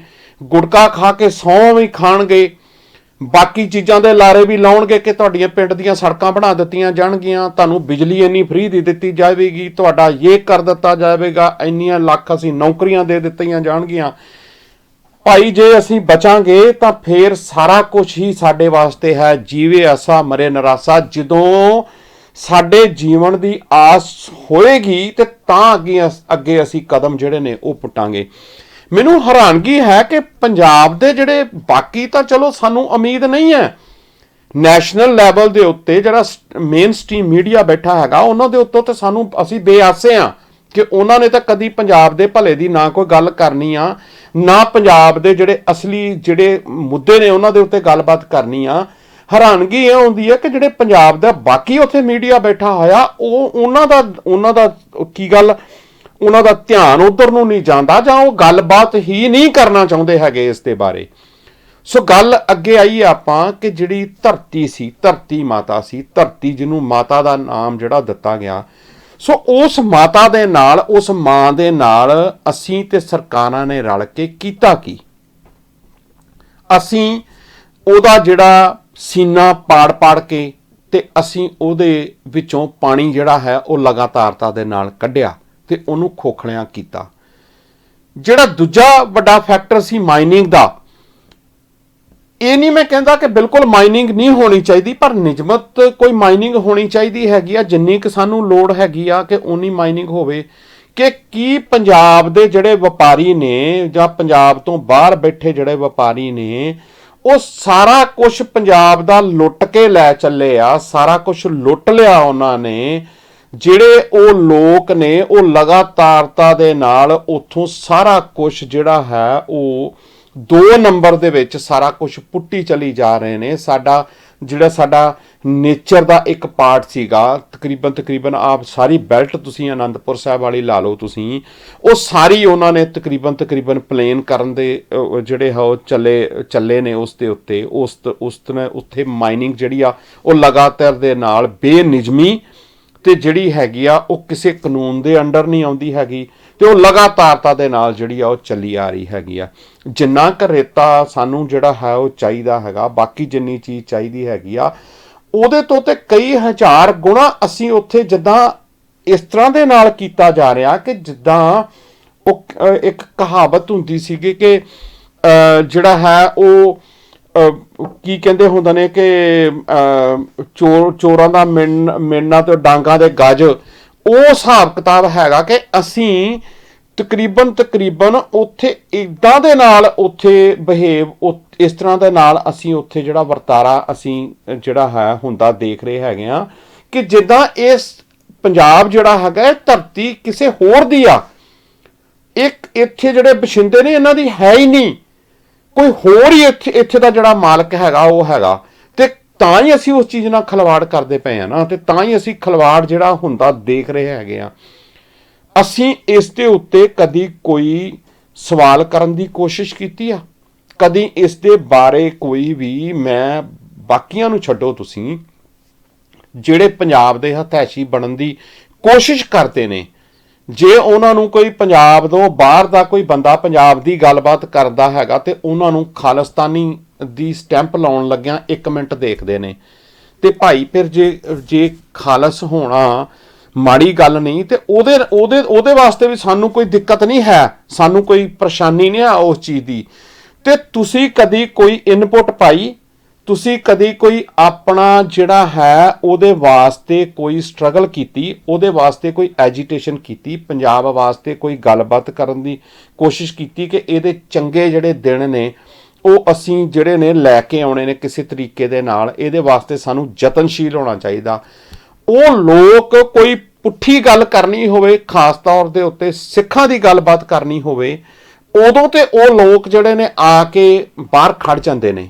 ਉਦੋਂ ਉਹਨਾਂ ਲੋਕਾਂ ਨੂੰ ਹੋਰ ਕੁਛ ਨਹੀਂ ਹੈ, ਚਾਹੇ ਉਹਨਾਂ ਨੇ ਗੁਰੂਆਂ ਤੇ ਬੋਲਣਾ ਹੋਵੇ, ਚਾਹੇ ਸਾਡੇ ਯੋਧਿਆਂ ਤੇ ਬੋਲਣਾ ਹੋਵੇ, ਉਹਨਾਂ ਦੇ ਉਲਟ ਬੋਲਣਾ ਹੋਵੇ, ਜਾਂ ਕੋਈ ਪੁੱਠੀ ਸਿੱਧੀ ਗੱਲਬਾਤ ਕਰਨੀ ਹੋਵੇ, ਉਦੋਂ ਤਾਂ ਉਹ ਲੋਕ ਜਿਹੜੇ ਨੇ ਉਹ ਖੁੰਬਾਂ ਵਾਂਗੂ ਆਣ ਕੇ ਬਾਹਰ ਖੜ ਜਾਂਦੇ ਨੇ। ਤੇ ਅੱਗੋਂ ਪਿੱਛੋਂ ਉਹਨਾਂ ਨੂੰ ਪੰਜਾਬ ਦਾ ਕੋਈ ਦਰਦ ਨਹੀਂ। ਉਹਨਾਂ ਨੂੰ ਇਹ ਦਰਦ ਹੈਗਾ ਕਿ ਪੰਜਾਬ ਦਾ ਅਗਰ ਸਿੱਖ ਕੋਈ ਗੱਲਬਾਤ ਬਾਹਰ ਬੈਠਾ ਵੀ ਕਰਦਾ ਤੇ ਉਹ ਉਹਨਾਂ ਨੂੰ ਅੱਤਵਾਦੀ ਜਿਹੜਾ ਉਹ ਲੱਗਦਾ ਹੈਗਾ। ਕਿਉਂਕਿ ਅਸੀਂ ਤਾਂ ਬੇਬਾਕੀ ਨਾਲ ਗੱਲ ਕਰਨੀ ਆ। ਇਹ ਗੱਲ ਕਿਸੇ ਨੂੰ, ਬਹੁਤ ਗਿਣਤੀ ਸਾਡੀ ਐਸੀ ਆ ਜਿਹੜੇ ਸਾਡੇ, ਮਾਫ ਕਰਨਾ, ਸਾਡੇ ਜਿਨ੍ਹਾਂ ਨੇ ਧੱਕੇ ਨਾਲ ਪੱਗਾਂ 'ਚ ਸਿਰ ਫਸਾਏ ਹੋਏ ਨੇ, ਉਹਨਾਂ ਨੂੰ ਵੀ ਨਹੀਂ ਚੰਗੀਆਂ ਲੱਗਦੀਆਂ, ਉਹਨਾਂ ਨੂੰ ਵੀ ਇਦਾਂ ਲੱਗਦਾ ਹੈਗਾ। ਕੋਈ ਇੱਕ ਪੱਖ ਤੁਸੀਂ ਦੱਸ ਦਿਓ ਇਹਨਾਂ ਦਾ ਕਿ ਭਾਈ ਇਹਨਾਂ ਨੇ ਕਦੀ ਪੰਜਾਬ ਵਾਸਤੇ ਸਟਰਗਲ ਕੀਤੀ ਹੋਵੇ, ਪੰਜਾਬ ਵਾਸਤੇ ਕੋਈ ਪੰਜਾਬ ਦੇ ਭਲੇ ਦੀ ਕੋਈ ਗੱਲਬਾਤ ਕੀਤੀ ਹੋਵੇ, ਸੈਂਟਰ ਨਾਲ ਮੱਥਾ ਲਾਇਆ ਹੋਵੇ, ਜਾਂ ਆਲੇ ਦੁਆਲੇ ਵੀ ਤੁਸੀਂ ਜਾ ਕੇ ਕਦੀ ਪੰਜਾਬ ਦੇ ਬਾਰੇ ਕੋਈ ਸਹੀ ਸੋਚ ਰੱਖ ਕੇ ਗੱਲਬਾਤ ਜਿਹੜੀ ਉਹ ਕੀਤੀ ਹੋਵੇ। ਤੇ ਜਿਹੜੇ ਕਰਦੇ ਨੇ ਉਹ ਤੁਹਾਨੂੰ ਅੱਤਵਾਦੀ ਲੱਗਦੇ ਨੇ, ਉਹ ਤੁਹਾਨੂੰ ਵੱਖਵਾਦੀ ਲੱਗਦੇ ਨੇ, ਉਹ ਤੁਹਾਨੂੰ ਦਹਿਸ਼ਤਗਰਦ ਲੱਗਦੇ ਨੇ। ਜੋ ਤੁਹਾਡੇ ਕੋਲ ਉੱਥੇ ਸਰਦਾ ਬਣਦਾ ਉਹ ਤੁਸੀਂ ਜਿਹੜਾ ਉਹਨਾਂ ਦੇ ਨਾਲ ਚੇਪੀਆਂ ਜਿਹੜੀਆਂ ਨੇ ਉਹ ਲਾਈ ਜਾਂਦੇ ਨੇ। ਉਹਦੇ ਨਾਲ ਜਿਹੜੇ ਅਸੀਂ ਬਾਹਰ ਬੈਠੇ ਲੋਕ ਆ, ਸਾਨੂੰ ਕੋਈ ਫਰਕ ਨਹੀਂ ਪੈਂਦਾ ਹੈਗਾ, ਕਿਉਂਕਿ ਅਸੀਂ ਤਾਂ ਦਰਦ ਰੱਖਦੇ ਆ ਨਾ। ਸਾਡੇ ਉਹ ਗੁਰੂਆਂ ਪੀਰਾਂ ਦੀ ਧਰਤੀ ਹੈ ਤੇ ਅਸੀਂ ਉਸ ਧਰਤੀ ਵਾਸਤੇ ਹਰ ਉਹ ਉਪਰਾਲਾ ਕਰਨ ਦੀ ਕੋਸ਼ਿਸ਼ ਕਰਾਂਗੇ ਜਿਹੜਾ ਸਾਡੇ ਕੋਲ ਹੋਏਗਾ। ਤੇ ਇੱਕ ਗੱਲ ਮੈਂ ਸਪਸ਼ਟ ਜਿਹੜੀ ਆ ਉਹ ਕਰਦੇ ਆ, ਖਾਸ ਤੌਰ ਦੇ ਉੱਤੇ ਮੈਂ ਸਿੱਖਾਂ ਨੂੰ ਇਹ ਗੱਲ ਕਹਿਣੀ ਚਾਹੁੰਦਾ ਭਾਵੇਂ ਇਹ ਗੱਲ ਕਈਆਂ ਨੂੰ ਜਿਹੜੀ ਹੈ ਉਹ ਨਹੀਂ ਚੰਗੀ ਲੱਗਣੀ, ਇੱਕ ਗੱਲ ਆਪਾਂ ਨੂੰ ਜ਼ਰੂਰ ਆਪਣੇ ਪੱਲੇ ਬੰਨ੍ਹ ਲੈਣੀ ਚਾਹੀਦੀ ਆ। ਅਗਰ ਪੰਜਾਬ ਬਚਾਉਣਾ, ਅਗਰ ਪੰਜਾਬ ਨੂੰ ਸਹੀ ਰਸਤੇ ਦੇ ਉੱਤੇ ਲੈ ਕੇ ਆਉਣਾ ਹੈਗਾ, ਪੰਜਾਬ ਦੀ ਸਹੀ ਤਸਵੀਰ, ਅਸਲ ਪੰਜਾਬ ਦੀ ਸਹੀ ਤਸਵੀਰ ਲੈ ਕੇ ਆਉਣੀ ਆ, ਤੇ ਸਾਨੂੰ ਸਹੀ ਕਦਮ ਪੁੱਟਣੇ ਪੈਣਗੇ, ਸਾਨੂੰ ਸਹੀ ਰਸਤਾ ਅਪਣਾਉਣਾ ਪਏਗਾ, ਸਹੀ ਰਸਤੇ ਦੀ ਚੋਣ ਕਰਨੀ ਪਏਗੀ। ਚੋਣ ਵੀ ਤੁਹਾਡੇ ਸਾਹਮਣੇ ਆ, ਸਿਧਾਂਤ ਵੀ ਤੁਹਾਡੇ ਸਾਹਮਣੇ ਆ, ਸਾਰਿਆਂ ਦੇ ਸਾਡੇ ਸਾਹਮਣੇ ਨੇ, ਤੇ ਅਸੀਂ ਚੋਣ ਕਿਉਂ ਨਹੀਂ ਕਰ ਰਹੇ? ਅਸੀਂ ਕਿਸ ਚੀਜ਼ ਦਾ ਇੰਤਜ਼ਾਰ ਕਰ ਰਹੇ ਹੈਗੇ ਆ? ਕਿ ਅਸੀਂ 84 ਤੋਂ ਬਾਅਦ ਕੁਛ ਨਹੀਂ ਸਿੱਖਿਆ, 78 ਤੋਂ ਬਾਅਦ ਕੁਛ ਨਹੀਂ ਸਿੱਖਿਆ, 1947 ਤੋਂ ਬਾਅਦ ਕੁਛ ਨਹੀਂ ਸਿੱਖਿਆ, ਨਵੰਬਰ 84 ਤੋਂ ਬਾਅਦ ਕੁਛ ਨਹੀਂ ਸਿੱਖਿਆ, ਤੇ ਹੁਣ ਤੱਕ ਅਸੀਂ ਕੁਛ ਨਹੀਂ ਸਿੱਖਿਆ? ਕਦੋਂ ਸਿੱਖਾਂਗੇ? ਕਦੋਂ ਸਾਨੂੰ ਜਿਹੜੀ ਆ ਉਹ ਆਏਗੀ? ਸੋ ਸਰਬੱਤ ਦੇ ਭਲੇ ਦਾ ਜਿਹੜਾ ਕਨਸੈਪਟ ਆ, ਸਰਬੱਤ ਦੇ ਭਲੇ ਵਾਸਤੇ ਸਾਨੂੰ ਅਗਰ ਕੰਮ ਕਰਨਾ ਪਏਗਾ, ਪੰਜਾਬ ਨੂੰ ਅਗਰ ਬਚਾਉਣਾ ਪਏਗਾ, ਤੇ ਸਾਨੂੰ ਸਹੀ ਰਸਤੇ ਦੀ ਚੋਣ ਕਰਨੀ ਪੈਣੀ ਆ। ਨਹੀਂ ਤਾਂ ਪੰਜਾਬ ਬਚਾਉਣਾ ਸਾਡੇ ਵਾਸਤੇ ਔਖਾ ਹੋ ਜਾਏਗਾ। ਬਹੁਤ ਅਸੀਂ ਉਹੋ ਜਿਹੀ ਸਥਿਤੀ ਦੇ ਵਿੱਚ ਬੈਠੇ ਆ ਕਿ ਸਾਡੇ ਕੋਲ ਵਕਤ ਨਹੀਂ ਹੈ, ਸਾਡੇ ਕੋਲ ਟਾਈਮ ਨਹੀਂ ਹੈ। ਇਸ ਕਰਕੇ ਸਾਨੂੰ ਸਹੀ ਕਦਮ ਤੇ ਸਹੀ ਕਦਮਾਂ ਦੀ ਚੋਣ ਸਾਨੂੰ ਕਰਨੀ ਪਏਗੀ, ਤੇ ਸਹੀ ਰਸਤਾ ਅਪਣਾਉਣਾ ਪਏਗਾ, ਸਹੀ ਰਸਤਾ ਚੁਣਨਾ ਪਏਗਾ, ਸਹੀ ਰਸਤੇ ਤੇ ਚੱਲਣਾ ਪਏਗਾ। ਨਾ ਤਾਂ ਪੰਜਾਬ ਬਚਾਉਣਾ ਸਿੱਧੂ ਨੇ, ਤੇ ਨਾ ਪੰਜਾਬ ਬਚਾਉਣਾ ਕੈਪਟਨ ਨੇ, ਤੇ ਬਾਦਲਾਂ ਨੇ, ਤੇ ਕੀ ਬਚਾਉਣਾ, ਤੇ ਬਾਕੀਆਂ ਨੇ ਵੀ, ਜਿੰਨੇ ਵੀ ਪੋਲੀਟੀਕਲ ਬੰਦੇ ਨੇ, ਇਹਨਾਂ ਤੋਂ ਇੱਕ ਪੰਜੀ ਦੀ ਆਸ ਰੱਖਣੀ ਜਿਹੜੀ ਆ, ਉਹ ਸਾਡੇ ਹੀ ਦਿਮਾਗ ਦੇ ਤਾਲੇ ਜਿਹੜੇ ਨੇ ਉਹ ਲੱਗੇ ਨੇ ਹੋਣ ਦੀ ਜਿਹੜੀ ਨਿਸ਼ਾਨੀ ਆ, ਉਹ ਹੀ ਹੋ ਸਕਦੀ ਹੈਗੀ ਆ। ਪੰਜਾਬ ਇਹਨਾਂ ਚੋਂ ਕਿਸੇ ਨੇ ਨਹੀਂ ਬਚਾਉਣਾ। ਇਹ ਗੱਲ ਆਪਣੇ ਪੱਲੇ ਜਿੰਨੀ ਜਲਦੀ ਪੰਜਾਬੀ ਬੰਨ੍ਹ ਲੈਣ, ਓਨੇ ਜਿਹੜੇ ਨੇ ਉਹ ਚੰਗੇ ਨੇ। ਮੈਨੂੰ ਹੈਰਾਨਗੀ ਹੁੰਦੀ ਆ ਕਿ ਅਗਲੇ ਬੰਨੇ ਬੈਠੇ ਕਿਸ ਚੀਜ਼ ਦੇ ਤੁਸੀਂ ਨਾਅਰੇ ਲਾਉਂਦੇ ਹੋ, ਕਿਸ ਚੀਜ਼ ਦੇ ਉੱਤੇ ਤੁਹਾਡੀ ਛਾਤੀ ਚੌੜੀ ਹੋ ਜਾਂਦੀ ਹੈਗੀ ਆ। ਕੋਈ ਪੱਖ ਐਸਾ ਹੈ ਜਿਹੜਾ ਪੱਖ ਤੁਹਾਨੂੰ ਕੋਈ ਪੋਜ਼ਿਟਿਵ ਦਿਖਦਾ ਹੋਵੇ, ਕਿਸੇ ਪੱਖ ਤੋਂ ਵੀ ਸਾਨੂੰ ਜਿਹੜਾ ਹੈ ਉਹ ਦਿਖਦਾ ਹੋਵੇ। ਇੱਕ ਜਵਾਨੀ ਵਾਲੀ ਸਾਈਡ ਤੁਸੀਂ ਦੇਖ ਲਓ, ਇੱਕ ਤੁਸੀਂ ਆਪਣੇ ਖੇਤਾਂ ਵਾਲੀ ਸਾਈਡ ਦੇਖ ਲਓ, ਆਪਣੀ ਇੰਡਸਟਰੀ ਦੇਖ ਲਓ, ਆਪਣੇ ਨੈਚੁਰਲ ਰਿਸੋਰਸਿਸ ਦੇਖ ਲਓ। ਤੁਸੀਂ ਆਪਾਂ ਖੜੇ ਕਿੱਥੇ ਆ? ਕਿਸ ਜਗ੍ਹਾ ਦੇ ਉੱਤੇ ਤੁਹਾਨੂੰ ਤੁਹਾਡੀ ਜ਼ਮੀਰ ਜਿਹੜੀ ਆ ਉਹ ਨਾਅਰੇ ਲਾਉਣ ਨੂੰ ਮਜਬੂਰ ਕਰਦੀ ਆ? ਅਸੀਂ ਤਾਂ ਬਿਲਕੁਲ ਡੁੱਬਣ ਕਿਨਾਰੇ ਜਿਹੜੇ ਉਹ ਬੈਠੇ ਹੋਏ ਆ, ਤੇ ਅਸੀਂ ਪੋਲੀਟੀਕਲ ਬੰਦਿਆਂ ਦੇ ਮਗਰ ਲੱਗ ਕੇ ਨਾਅਰੇਬਾਜ਼ੀ ਜਿਹੜੀ ਆ ਉਹ ਕਰ ਰਹੇ ਹੈਗੇ ਆ। ਜਿੰਦਾਬਾਦ ਜਿੰਦਾਬਾਦ ਦੇ ਨਾਅਰੇ ਜਿਹੜੇ ਉਹ ਲਾ ਰਹੇ ਹੈਗੇ ਆ। ਇਹਨਾਂ ਚੋਂ ਕੋਈ ਪੰਜਾਬ ਦਾ ਪੁੱਤ ਬਣ ਕੇ ਨਹੀਂ ਵਿਚਰਿਆ, ਤੇ ਮੈਂ ਗਰੰਟੀ ਨਾਲ ਤੇ ਦਾਅਵੇ ਨਾਲ ਇਹ ਬੜੀ ਹੋਸ਼ੋ ਹਵਾਸ ਦੇ ਵਿੱਚ ਗੱਲ ਕਰ ਰਿਹਾ ਕਿ ਮੈਨੂੰ ਇਹਨਾਂ ਚੋਂ ਇੱਕ ਵੀ ਬੰਦਾ ਜਿਹੜਾ ਹੈ ਇਸ ਟਾਈਮ ਦੇ ਉੱਤੇ, ਲੀਡਰਲੈਸ ਖਿੱਤਾ ਸਾਡਾ, ਲੀਡਰਲੈਸ ਸਾਡੀ ਕੌਮ ਹੈਗੀ ਆ, ਇੱਕ ਵੀ ਬੰਦਾ ਮੈਨੂੰ ਇਹਨਾਂ ਚੋਂ ਪੰਜਾਬ ਬਚਾਉਣ ਨੂੰ ਨਹੀਂ ਦਿਖਦਾ। ਜੇ ਕੋਈ ਦਿਖਦਾ ਹੋਏ ਤੇ ਜ਼ਰੂਰ ਕਮੈਂਟ ਬਾਕਸ ਦੇ ਵਿੱਚ ਦੱਸਿਓ ਕਿ ਭਾਈ ਕਿਤੇ ਸਾਡੀਆਂ ਨਜ਼ਰਾਂ ਜਿਹੜੀਆਂ ਨੇ ਉਹ ਕਮਜ਼ੋਰ ਤਾਂ ਨਹੀਂ ਹੈਗੀਆਂ, ਜਿਹੜੀਆਂ ਤੁਹਾਡੀਆਂ ਇੰਨੀਆਂ ਨਜ਼ਰਾਂ ਤੇਜ਼ ਹੋਈਆਂ ਪਈਆਂ ਨੇ ਕਿ ਤੁਸੀਂ ਜਿਹੜਾ ਹੈ ਇਹਨਾਂ ਦੇ ਮਗਰ ਬੈਠੇ ਜਾਂ ਮਗਰ ਲੱਗ ਕੇ ਆਪਣਾ ਸਮੇਂ ਦੀ ਬਰਬਾਦੀ ਤੇ ਆਪਣੇ ਪੈਸੇ ਦੀ ਬਰਬਾਦੀ ਕਰਦੇ ਆ ਰਹੇ ਹੈਗੇ ਹੋ। ਵਕਤ ਫਿਰ ਇੱਕ ਬ੍ਰੇਕ ਦਾ ਹੋ ਗਿਆ ਜੀ। ਬ੍ਰੇਕ ਤੇ ਆਪਾਂ ਵਾਪਸ ਆਉਂਦੇ ਆ ਤੇ ਅਗਲੀ ਜਿਹੜੀ ਗੱਲਬਾਤ ਹੈ ਆਪਾਂ ਕਰਦੇ ਹੈਗੇ ਆ। ਸੋ ਮਿਲਦੇ ਆ ਜੀ ਇੱਕ ਛੋਟੀ ਜੀ ਬ੍ਰੇਕ ਤੋਂ ਬਾਅਦ। ਜੇਕਰ ਤੁਸੀਂ ਕੋਈ ਆਪਣਾ ਘਰ ਵੇਚਣਾ ਚਾਹੁੰਦੇ ਹੋ ਜਾਂ ਤੁਸੀਂ ਕੋਈ ਘਰ ਖਰੀਦਣਾ ਚਾਹੁੰਦੇ ਹੋ ਤਾਂ ਤੁਹਾਡਾ ਸੁਪਨੇ ਨੂੰ ਪੂਰਾ ਕਰਨਗੇ ਵਿੱਕੀ ਸਿੰਘ। ਸੋ ਵਿੱਕੀ ਸਿੰਘ ਹੋਣਾ ਨਾਲ ਤੁਸੀਂ ਬੈਠੋ, ਉਹਨਾਂ ਨਾਲ ਇੱਕ ਮੀਟਿੰਗ ਕਰੋ, ਤੁਹਾਡੇ ਘਰ ਦੇ ਵਧੀਆ ਡਾਲਰ ਦਵਾ ਸਕਦੇ ਨੇ। ਅਗਰ ਤੁਸੀਂ ਕੋਈ ਫਸਟ ਟਾਈਮ ਬਾਇਰ ਹੋ, ਤੁਸੀਂ ਵਧੀਆ ਪ੍ਰਾਪਰਟੀ ਲੱਭ ਰਹੇ ਹੋ ਤੇ ਉਹਨਾਂ ਨਾਲ ਬੈਠ ਕੇ ਮੀਟਿੰਗ ਕਰੋ, ਤੁਹਾਡੇ ਬਜਟ ਦੇ ਅਕੋਰਡਿੰਗ ਟੂ ਤੁਹਾਨੂੰ ਵਧੀਆ ਘਰ ਦਿਵਾਉਣਗੇ। ਸੋ ਤੁਹਾਡੇ ਸੁਪਨਿਆਂ ਨੂੰ ਸਾਕਾਰ ਕਰ ਸਕਦੇ ਨੇ। ਉਹਨਾਂ ਦਾ ਕੰਟੈਕਟ ਨੰਬਰ ਹੈਗਾ 3659990709 ਦੇ ਉੱਤੇ, 365 999 0709 ਦੇ ਉੱਤੇ ਤੁਸੀਂ ਸੰਪਰਕ ਕਰ ਸਕਦੇ ਹੋ। ਰਾਇਲੇ ਪੇਜ ਨਾਲ ਕੰਮ ਕਰਦੇ ਨੇ, ਬੈਠ ਕੇ ਮੀਟਿੰਗ ਕਰੋ। ਅਗਰ ਕੋਈ ਇਨਵੈਸਟਮੈਂਟ ਪ੍ਰਾਪਰਟੀ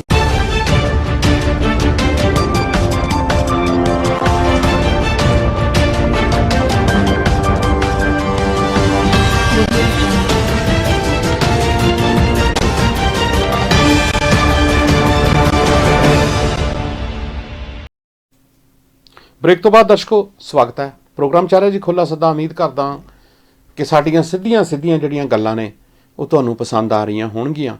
ਕੁਝ ਲੋਕਾਂ ਨੂੰ ਸ਼ਾਇਦ ਨਹੀਂ ਪਸੰਦ ਆਉਣੀਆਂ, ਸਾਰਿਆਂ ਦੀ ਜਿਹੜੀ ਆ ਉਹ ਗਰੰਟੀ ਵੀ ਨਹੀਂ ਲਈ ਜਾ ਸਕਦੀ ਹੁੰਦੀ। ਸਾਰਿਆਂ ਦਾ ਤੁਸੀਂ ਦਿਲ ਵੀ ਨਹੀਂ ਜਿੱਤ ਸਕਦੇ ਹੁੰਦੇ, ਸਾਰਿਆਂ ਦੇ ਵਰਗੇ ਤੁਹਾਡੇ ਵਿਊ ਵੀ ਜਿਹੜੇ ਨੇ ਉਹ ਨਹੀਂ ਹੋ ਸਕਦੇ ਹੈਗੇ, ਸਾਰਿਆਂ ਦੇ ਵਿਚਾਰ ਵੀ ਤੁਹਾਡੇ ਨਾਲ ਨਹੀਂ ਰਲਦੇ ਮਿਲਦੇ ਹੁੰਦੇ। ਪਰ ਸਾਡੇ ਵਿਚਾਰ ਜਿਹੜੇ ਨੇ ਉਹ ਅਸੀਂ ਕੋਸ਼ਿਸ਼ ਕਰਦੇ ਹਾਂ ਕਿ ਆਪਣੇ ਜਿਹੜੇ ਸਾਡੇ ਸਰੋਤ ਨੇ ਸਹੀ ਵਿਚਾਰ ਕੋਸ਼ਿਸ਼ ਕਰੀਏ ਜਿਹਦੇ ਨਾਲ ਸਾਡਾ ਬਚਾਅ ਜਿਹੜਾ ਹੋ ਸਕੇ, ਅਸੀਂ ਉਹ ਗੱਲਬਾਤ ਕਰਦੇ ਹੈਗੇ ਹਾਂ। ਸੋ ਇੱਕ ਗੱਲ ਮੈਂ ਹੋਰ ਤੁਹਾਡੇ ਨਾਲ ਇੱਥੇ ਕਰਨੀ ਚਾਹਾਂਗਾ ਕਿ ਜਦੋਂ ਮੈਂ ਸਟਾਰਟਿੰਗ ਪ੍ਰੋਗਰਾਮ ਦੇ ਵਿੱਚ ਇਹ ਗੱਲਬਾਤ ਕੀਤੀ ਹੈਗੀ ਆ ਕਿ ਜਿਸ ਖੇਤਰ ਦਾ ਹਵਾ, ਪਾਣੀ ਤੇ ਜ਼ਮੀਨ ਜਿਹੜਾ ਹੈ ਤਰਸਯੋਗ ਹਾਲਤ ਦੇ ਵਿੱਚ ਹੋਵੇ ਤੇ ਫਿਰ ਬਚਾਅ ਜਿਹੜਾ ਹੈ ਉਹ ਕਿਵੇਂ ਹੋ ਸਕਦਾ ਹੈਗਾ।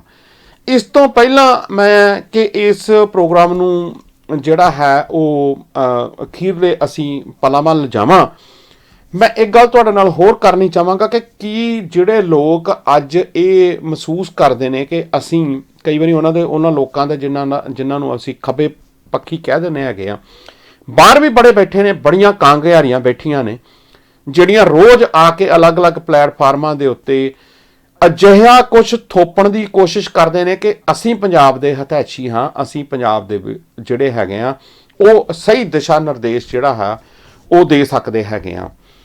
ਤੇ ਮੈਨੂੰ ਕਈ ਵਾਰੀ ਇਹ ਹੈਰਾਨਗੀ ਹੁੰਦੀ ਹੈਗੀ ਆ ਕਿ ਕੀ ਇਹਨਾਂ ਕੋਲ ਇੰਨੇ ਸਾਲਾਂ ਦੇ ਵਿੱਚ ਕੋਈ ਮਾਸਟਰ ਪਲਾਨ, ਕੋਈ ਇਹੋ ਜਿਹੀ ਕੀ ਜਿਹਨੂੰ ਆਪਾਂ ਜਦੋਂ ਤਾਣਾ ਬਾਣਾ ਉਲਝ ਜਾਵੇ ਨਾ ਉਦੋਂ ਫਿਰ ਇੱਕ ਸੈਂਟਰਲ ਕੀ ਕੰਮ ਕਰਦੀ ਹੋਇਆ, ਜਦੋਂ ਗੁੰਝਲਾਂ ਪੈ ਜਾਣ ਨਾ ਤੇ ਜਿੰਨੀ ਦੇਰ ਤੱਕ ਤੁਸੀਂ ਉਹਦੇ ਸਿਰੇ ਨੂੰ, ਤੰਦ ਨੂੰ ਜਾ ਕੇ ਹੱਥ ਨਹੀਂ ਪਾਉਂਦੇ ਤੁਹਾਡੀਆਂ ਗੁੰਝਲਾਂ ਨਹੀਂ ਖੁੱਲ ਸਕਦੀਆਂ।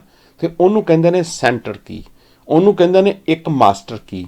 ਤਾਂ ਜੇ ਮਾਸਟਰ ਕੀ ਜਿਹੜੀ ਹੈਗੀ ਆ ਉਹ ਕਿਸੇ ਬੰਦੇ ਕੋ ਕੋਈ ਹੋਵੇ ਤੇ ਉਸ ਮਾਸਟਰ ਕੀ ਨਾਲ ਇਸ ਜਿਹੜੀਆਂ ਨੇ ਉਲਝਣਾ ਪਈਆਂ ਹੋਈਆਂ, ਜਿਹੜੀਆਂ ਗੁੰਝਲਾਂ ਪਈਆਂ ਹੋਈਆਂ ਨੇ, ਇਹਨਾਂ ਨੂੰ ਅਸੀਂ ਖੋਲ੍ਹਣਾ। ਤੇ ਭਾਈ ਅੱਜ ਤੱਕ ਤੁਹਾਡੇ ਕੋਲ ਕੋਈ ਮਾਸਟਰ ਪਲਾਨ ਕਿਉਂ ਨਹੀਂ ਆਇਆ ਹੈਗਾ? ਅੱਜ ਤੱਕ ਤੁਸੀਂ ਕੋਈ ਮਾਸਟਰ ਪਲਾਨ ਪੰਜਾਬ ਵਾਸਤੇ ਕਿਉਂ ਨਹੀਂ ਦਿੱਤਾ ਹੈਗਾ? ਕੋਈ ਅਜਿਹੀ ਕੋਈ ਤੁਹਾਡੀ ਆਪਣੀ ਜਿਹੜੀ ਲਹਿਰ ਹੈਗੀ ਆ ਉਸਨੇ ਕੀ ਪੰਜਾਬ ਨੂੰ ਕੀ ਦੇਣ ਹੈਗੀ ਆ? ਸਪਸ਼ਟ ਕਰਦਿਆਂ ਕਿ 2014 ਤੋਂ ਪਹਿਲਾਂ ਹੁਣ ਤੱਕ ਵੀ ਮੈਂ ਇਹ ਗੱਲ ਮਹਿਸੂਸ ਕਰਦਾ ਕਿ ਬਹੁਤ ਗਿਣਤੀ ਦੇ ਵਿੱਚ ਇਹ ਲੋਕ ਸਰਕਾਰ ਦੇ ਨਾਲ ਮਿਲ ਕੇ ਹੀ ਚੱਲਦੇ ਨੇ। ਸਰਕਾਰ ਦੇ ਵੋਟੀਆਂ ਦੇ ਉੱਤੇ ਪਲਣ ਵਾਲੇ ਇਹ ਲੋਕ, ਸਰਕਾਰ ਦੇ ਨਾਲ ਮਿਲ ਕੇ ਚੱਲਣ ਵਾਲੇ ਇਹ ਲੋਕ, ਸੰਸਾਰ ਦੇ ਜਿਹੜੇ ਸਰਕਾਰ ਹੈਗੀ ਆ, ਸੰਸਾਰ ਦੇ ਕੋਨੇ-ਕੋਨੇ 'ਚ ਬੈਠੇ ਹੋਏ ਜਿੱਥੇ ਵੀ ਇਹ ਲੋਕ ਨੇ, ਉੱਥੇ ਇਹ ਲੋਕਾਂ ਦਾ ਜਿਹੜਾ ਕਿਰਦਾਰ ਆ ਉਹ ਇੱਕੋ ਜਿਹਾ ਹੀ ਆ, ਉਹ ਉਰੇ ਪਰੇ ਨਹੀਂ ਹੋ ਸਕਦਾ ਹੈਗਾ। ਸੋ ਇਹ ਲੋਕ ਜਿਹੜੇ ਨੇ ਇਹ ਜਿਸ ਖਿੱਤੇ ਦੇ ਵਿੱਚ ਰਹਿਣ ਦੇ ਬਾਵਜੂਦ ਵੀ, ਜਿਸ ਖਿੱਤੇ 'ਚ ਵੀ ਰਹਿੰਦੇ ਨੇ, ਉਹਦੇ ਵਾਸਤੇ ਇਹਨਾਂ ਕੋਲ ਭਲੇ ਦੀ ਕੋਈ ਜਿਹੜੀ ਉਮੀਦ ਜਿਹੜੀ ਆ ਉਹ ਨਹੀਂ ਕੀਤੀ ਜਾ ਸਕਦੀ ਹੈਗੀ। ਤੇ ਅੱਜ ਮਾਫ ਕਰਨਾ, ਜਿਹੜੀ ਹਾਲਾਤ ਇਹਨਾਂ ਨੇ ਕਿਸਾਨੀ ਮੋਰਚੇ ਦੀ ਵੀ ਅੱਗੇ ਲੱਗ ਕੇ ਕਰ ਦਿੱਤੀ ਆ ਉਹ ਸਾਡੇ ਸਾਹਮਣੇ ਆ। ਸੈਂਟਰ ਸਰਕਾਰ ਇੱਕ ਗੱਲ ਸਪਸ਼ਟ ਤੌਰ ਦੇ ਉੱਤੇ ਕਹਿ ਰਹੀ ਹੈਗੀ ਆ, ਬੜੇ ਕਲੀਅਰ ਕੱਟ ਇਹ ਗੱਲ ਕਹਿ ਰਹੀ ਹੈਗੀ ਆ ਕਿ ਨਾ ਤਾਂ ਕਾਨੂੰਨ ਵਾਪਸ ਹੋਣੇ ਆ ਤੇ ਨਾ ਹੀ ਉਹਨਾਂ ਦੇ ਵਿੱਚ ਕੋਈ ਮਤਾਂ ਦੇ ਵਿੱਚ ਜਿਹੜੀ ਆ ਕੋਈ ਚੇਂਜ ਅਸੀਂ ਜਿਹੜੀ ਆ ਉਹ ਕਰਨੀ ਹੈਗੀ ਆ, ਉਹਦੇ ਵਿੱਚ ਕਿਸੇ ਕਿਸਮ ਦੀ ਕੋਈ ਸੋਧ ਦੀ ਗੁੰਜਾਇਸ਼ ਵੀ ਜਿਹੜੀ ਆ ਉਹ ਨਹੀਂ ਹੈਗੀ। ਸੋ ਬੜੀ ਸਪਸ਼ਟ ਜੀ ਗੱਲ ਆ। ਸਾਡੇ ਕੋਲ ਕੀ ਆ ਫਿਰ? ਸਾਡੇ ਕੋਲ ਰਸਤੇ ਕੀ ਬਚਦੇ ਹੈਗੇ ਨੇ? ਖਾਸ ਤੌਰ ਦੇ ਉੱਤੇ ਸਾਡੇ ਪੰਜਾਬ ਵਾਸਤੇ ਤੇ ਖਾਸ ਤੌਰ ਦੇ ਉੱਤੇ ਸਿੱਖਾਂ ਵਾਸਤੇ ਕੀ ਰਸਤਾ ਬਚਦਾ ਹੈਗਾ? ਸੈਂਟਰਲ ਕੀ ਦੀ ਮੈਂ ਗੱਲ ਕੀਤੀ ਆ ਨਾ, ਸੈਂਟਰ ਕੀ ਦੀ ਗੱਲ ਕੀਤੀ ਆ।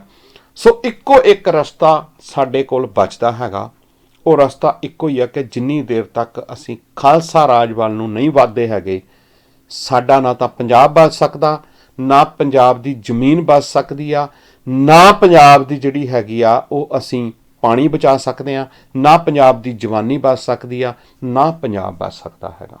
ਇਹ ਗੱਲ ਸਾਨੂੰ ਪੱਲੇ ਬੰਨ੍ਹ ਲੈਣੀ ਚਾਹੀਦੀ ਆ ਔਰ ਖਾਸ ਤੌਰ ਦੇ ਉੱਤੇ ਸਿੱਖਾਂ ਨੂੰ ਇਹ ਗੱਲ ਪੱਲੇ ਜਿਹੜੀ ਆ ਜ਼ਰੂਰ ਬੰਨ੍ਹਣੀ ਚਾਹੀਦੀ ਹੈਗੀ ਆ।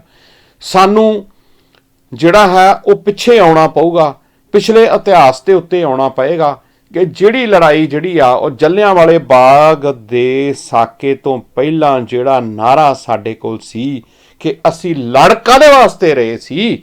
ਅਸੀਂ ਲੜ ਕੀ ਰਹੇ ਸੀ ਅੰਗਰੇਜ਼ਾਂ ਦੇ ਨਾਲ? ਅਸੀਂ ਤਾਂ ਗੁਲਾਮ ਹੀ ਬਹੁਤ ਥੋੜ੍ਹਾ ਸਮਾਂ ਦੇ ਨਾਲ ਪੰਜਾਬ ਦੇ ਵਿੱਚ ਉਹ ਗੁਲਾਮੀ ਜਿਹੜੀ ਆ ਉਹ ਸਾਨੂੰ ਰੱਖ ਸਕੇ ਨੇ। ਬਹੁਤ ਘੱਟ 100 ਸਾਲ ਤੋਂ ਘੱਟ ਸਮੇਂ ਦੇ ਵਿੱਚ ਸਾਨੂੰ ਗੁਲਾਮ ਰੱਖ ਸਕੇ ਨੇ। ਸੋ ਉਸ ਰਾਜ ਨੂੰ ਹੀ ਅਸੀਂ ਭਾਲਦੇ ਸੀ ਨਾ, ਉਸ ਰਾਜ ਵਾਸਤੇ ਅਸੀਂ ਲੜਾਈ ਕਰ ਰਹੇ ਸੀਗੇ ਨਾ। ਸੋ ਜਲਿਆਂਵਾਲੇ ਬਾਗ ਤੋਂ ਬਾਅਦ ਜਿਹੜਾ ਇਹ ਕਿ ਰਾਸ਼ਟਰ ਦੇ ਉੱਤੇ ਉਸ ਗਾਂਧੀ ਦਾ ਬਿਆਨ ਜਿਹੜਾ ਹੈ ਉਹ ਪਤਾ ਨਹੀਂ ਕਿਹੜੇ ਵੇਲੇ ਲਪੇਟ ਵਿੱਚ ਸਾਡੇ ਸਿੱਖਾਂ ਨੂੰ ਵੀ ਲੈ ਬੈਠਾ ਕਿ ਅਸੀਂ ਆਪਣੇ ਰਾਜ ਦੀ ਗੱਲ ਕਰਨਾ ਹੀ ਭੁੱਲ ਗਏ, ਆਪਣੇ ਰਾਜ ਨੂੰ ਹੀ ਭੁੱਲ ਗਏ ਤੇ ਅਸੀਂ ਇੱਕ ਗੁਲਾਮੀ ਚੋਂ ਨਿਕਲ ਕੇ ਦੂਜੀ ਗੁਲਾਮੀ ਦੇ ਵਿੱਚ ਆਣ ਕੇ ਫਸ ਗਏ। ਕਈ ਵਿਦਵਾਨ ਵੀ ਮੈਂ ਇਹ ਗੱਲ ਕਹਿੰਦੇ ਨੇ ਕਿ ਸਿੱਖ ਕਦੀ ਗੁਲਾਮ ਨਹੀਂ ਹੋ ਸਕਦਾ। ਮੈਂ ਕਹਿੰਦਾ ਕਿ ਸਿੱਖ ਕਦੀ ਗੁਲਾਮ ਨਹੀਂ ਹੋ ਸਕਦਾ, ਪਰ ਜਦੋਂ ਕੋਈ ਤੁਹਾਡੇ ਖਿੱਤੇ ਨੂੰ ਜਿਹੜਾ ਹੈ ਉਹ ਆਪਣੇ ਕੰਟਰੋਲ 'ਚ ਕਰ ਲਵੇ ਤੇ ਉਹਨੂੰ ਵੀ ਇੱਕ ਗੁਲਾਮੀ ਦਾ ਨਾਂ ਹੀ ਜਿਹੜਾ ਹੈ ਉਹ ਦਿੱਤਾ ਜਾਂਦਾ ਹੈਗਾ। ਉਹਨੂੰ ਤੁਸੀਂ ਬੇਮੁਖ ਨਹੀਂ ਹੋ ਸਕਦੇ ਹੈਗੇ। ਜੇ ਗੁਲਾਮੀ ਨਹੀਂ ਆ ਤੇ ਭਾਈ ਸਿੱਖ ਜਿਹੜੇ ਨੇ ਉਹ 2-2 ਵਾਰ ਦੀਆਂ ਉਮਰ ਕੈਦਾਂ ਪੂਰੀਆਂ ਕਰਨ ਤੋਂ ਬਾਅਦ ਵੀ ਨਹੀਂ ਛੁੱਟਦੇ ਹੈਗੇ। ਤੇ ਇੱਕ ਕ੍ਰਿਮੀਨਲ ਬੰਦਾ ਜਿਹੜਾ ਬੰਬ ਵੀ ਸੁੱਟਦਾ, ਸਾਰਾ ਕੁਝ ਕਰਦਾ, 8-10 ਸਾਲਾਂ ਦੇ ਵਿੱਚ ਉਮਰ ਕੈਦ ਭੋਗ ਕੇ ਬਾਹਰ ਆ ਜਾਂਦਾ ਹੈਗਾ। ਪਰ ਸਿੱਖਾਂ ਵਾਸਤੇ ਅਜਿਹਾ ਕੋਈ ਕਾਨੂੰਨ ਜਿਹੜਾ ਹੈ ਉਹ ਨਹੀਂ ਬਣਿਆ ਹੈਗਾ। ਸੋ ਇਹ ਕੱਲੀ ਸਿੱਖਾਂ ਦੀ ਹੋਂਦ ਦੀ ਗੱਲ ਨਹੀਂ, ਇਹ ਪੰਜਾਬ ਦੇ ਵਿੱਚ ਜਿੰਨੇ ਵੀ ਬਸ਼ਿੰਦੇ ਜਿਹੜੇ ਨੇ, ਜੇ ਉਹ ਚਾਹੁੰਦੇ ਨੇ ਆਪਣਾ ਚੰਗਾ ਜੀਵਨ, ਚਾਹੇ ਉਹਦੇ ਵਿੱਚ ਸਾਰੇ ਹੋਰ ਜਿੰਨੀਆਂ ਵੀ ਕਮਿਊਨਿਟੀਆਂ ਬੈਠੀਆਂ ਨੇ, ਜੇ ਉਹ ਚਾਹੁੰਦੇ ਨੇ ਕਿ ਮਹਾਰਾਜਾ ਰਣਜੀਤ ਸਿੰਘ ਵਾਲਾ ਰਾਜ ਜਿਹਦੇ ਵਿੱਚ ਕਿਸੇ ਵੀ ਕਿਸਮ ਦੀ ਕੋਈ ਕੈਜੂਅਲਟੀ ਨਹੀਂ, ਜਿਹਦੇ ਵਿੱਚ ਤੁਹਾਨੂੰ ਬਰਾਬਰਤਾ ਦਾ ਹੱਕ ਆ, ਜਿਹਦੇ ਵਿੱਚ ਘਰ ਘਰ ਐਜੂਕੇਸ਼ਨ ਆ ਤੇ ਐਜੂਕੇਸ਼ਨ ਤੋਂ ਬਾਅਦ ਤੁਹਾਡੇ ਵਾਸਤੇ ਚੰਗਾ ਸਿਖਾਵਾਂ ਮਾਹੌਲ ਹੈ, ਤਾਂ ਫਿਰ ਤੁਸੀਂ ਹੁਣ ਇਹ 74 ਸਾਲਾਂ ਤੋਂ ਇਹਨਾਂ ਨੂੰ ਲਗਾਤਾਰ ਦੇਖ ਰਹੇ ਹੋ। ਹੱਲੇ ਵੀ ਕੋਈ ਕਮੀ ਰਹਿ ਗਈ ਆ, ਹੱਲੇ ਵੀ ਕੋਈ ਤੁਹਾਨੂੰ ਸ਼ੱਕ ਰਹਿ ਗਿਆ ਕਿ ਜਿਹੜੀ ਚੀਜ਼ ਵਾਸਤੇ ਤੁਸੀਂ ਇੰਤਜ਼ਾਰ ਜਿਹੜਾ ਉਹ ਕਰ ਰਹੇ ਹੈਗੇ ਹੋ। ਸਾਨੂੰ ਜਿੰਨੀ ਦੇਰ ਤੱਕ ਅਸੀਂ ਖਾਲਸਾ ਰਾਜ ਵੱਲ ਨਹੀਂ ਵੱਧਦੇ ਹੈਗੇ, ਸਾਡਾ ਕਿਸੇ ਤਰ੍ਹਾਂ ਦੇ ਨਾਲ ਵੀ ਕੋਈ ਹੱਲ ਜਿਹੜਾ ਹੈ ਉਹ ਨਹੀਂ ਹੋ ਸਕਦਾ ਹੈਗਾ। ਮੇਰੀਆਂ ਗੱਲਾਂ ਜ਼ਰੂਰ ਕਈਆਂ ਨੂੰ ਜਿਹੜੀਆਂ ਨੇ ਉਹ ਚੁਭਣਗੀਆਂ, ਪਰ ਸਾਡਾ ਫਰਜ਼ ਹੈ ਕਿ ਅਸੀਂ ਤੁਹਾਨੂੰ ਅਸਲੀ ਤੇ ਸਹੀ ਤਸਵੀਰ ਪੇਸ਼ ਕਰੀਏ। ਉਮੀਦ ਕਰਦਾ ਕਿ ਅੱਜ ਵਾਲਾ ਪ੍ਰੋਗਰਾਮ ਤੁਹਾਨੂੰ ਪਸੰਦ ਆਇਆ ਹੋਵੇਗਾ। ਕੱਲ 9:30 ਵਜੇ ਟੋਰਾਂਟੋ ਸਮੇਂ ਦੇ ਮੁਤਾਬਕ ਤੇ ਇੰਡੀਆ ਸਮੇਂ ਦੇ ਮੁਤਾਬਕ 7 ਵਜੇ ਸਵੇਰੇ ਜਿਹੜਾ ਹੈ ਉਹ ਆਪਾਂ ਦੁਬਾਰਾ ਹਾਜ਼ਰੀ ਲਵਾਵਾਂਗੇ ਪ੍ਰੋਗਰਾਮ ਦੇ ਵਿੱਚ। ਤੁਸੀਂ ਕੋਈ ਸੁਝਾਅ ਦੇਣਾ ਚਾਹੁੰਦੇ ਹੋ ਤਾਂ tv16toronto@gmail.com ਦੇ ਉੱਤੇ ਜਾ ਕੇ ਈਮੇਲ ਕਰ ਸਕਦੇ ਹੋ, ਜਾਂ ਤੁਸੀਂ ਸਾਨੂੰ ਫੋਨ ਕਰ ਸਕਦੇ ਹੋ 6475281016 ਦੇ ਉੱਤੇ, ਮਾਫ ਕਰਨਾ। ਸੋ ਉਸ ਤੋਂ ਇਲਾਵਾ ਤੁਸੀਂ ਸਾਨੂੰ WhatsApp ਕਰ ਸਕਦੇ ਹੈਗੇ ਹੋ, ਜਿਹੜਾ ਸਾਡਾ ਸਟੂਡੀਓ ਦਾ ਨੰਬਰ ਹੈ 9058725259। ਇਸ ਸਕਰੀਨ ਤੇ ਹਮੇਸ਼ਾ ਫਲੈਸ਼ ਹੁੰਦਾ ਰਹਿੰਦਾ। ਸੋ ਤੁਸੀਂ ਇਸ ਨੰਬਰ ਤੇ ਤੁਸੀਂ WhatsApp ਰਾਹੀਂ ਵੀ ਸਾਨੂੰ ਮੈਸੇਜ ਆਪਣਾ ਪਹੁੰਚਦਾ ਕਰ ਸਕਦੇ ਹੋ। ਕੱਲ ਮਿਲਦੇ ਹਾਂ ਜੀ ਆਪਾਂ ਦੁਬਾਰਾ। ਭੈ ਕਾਹੂ ਕੋ ਦੇਤ ਨਾ, ਨੈ ਭੈ ਮਾਨ ਤਾਨ, ਨਾਨਕ ਨਾਮ ਚੜ੍ਹਦੀ ਕਲਾ, ਤੇਰੇ ਪਾਣੇ ਸਰਬੱਤ ਦਾ ਭਲਾ। ਵਾਹਿਗੁਰੂ ਜੀ ਕਾ ਖਾਲਸਾ, ਵਾਹਿਗੁਰੂ ਜੀ ਕੀ ਫਤਿਹ।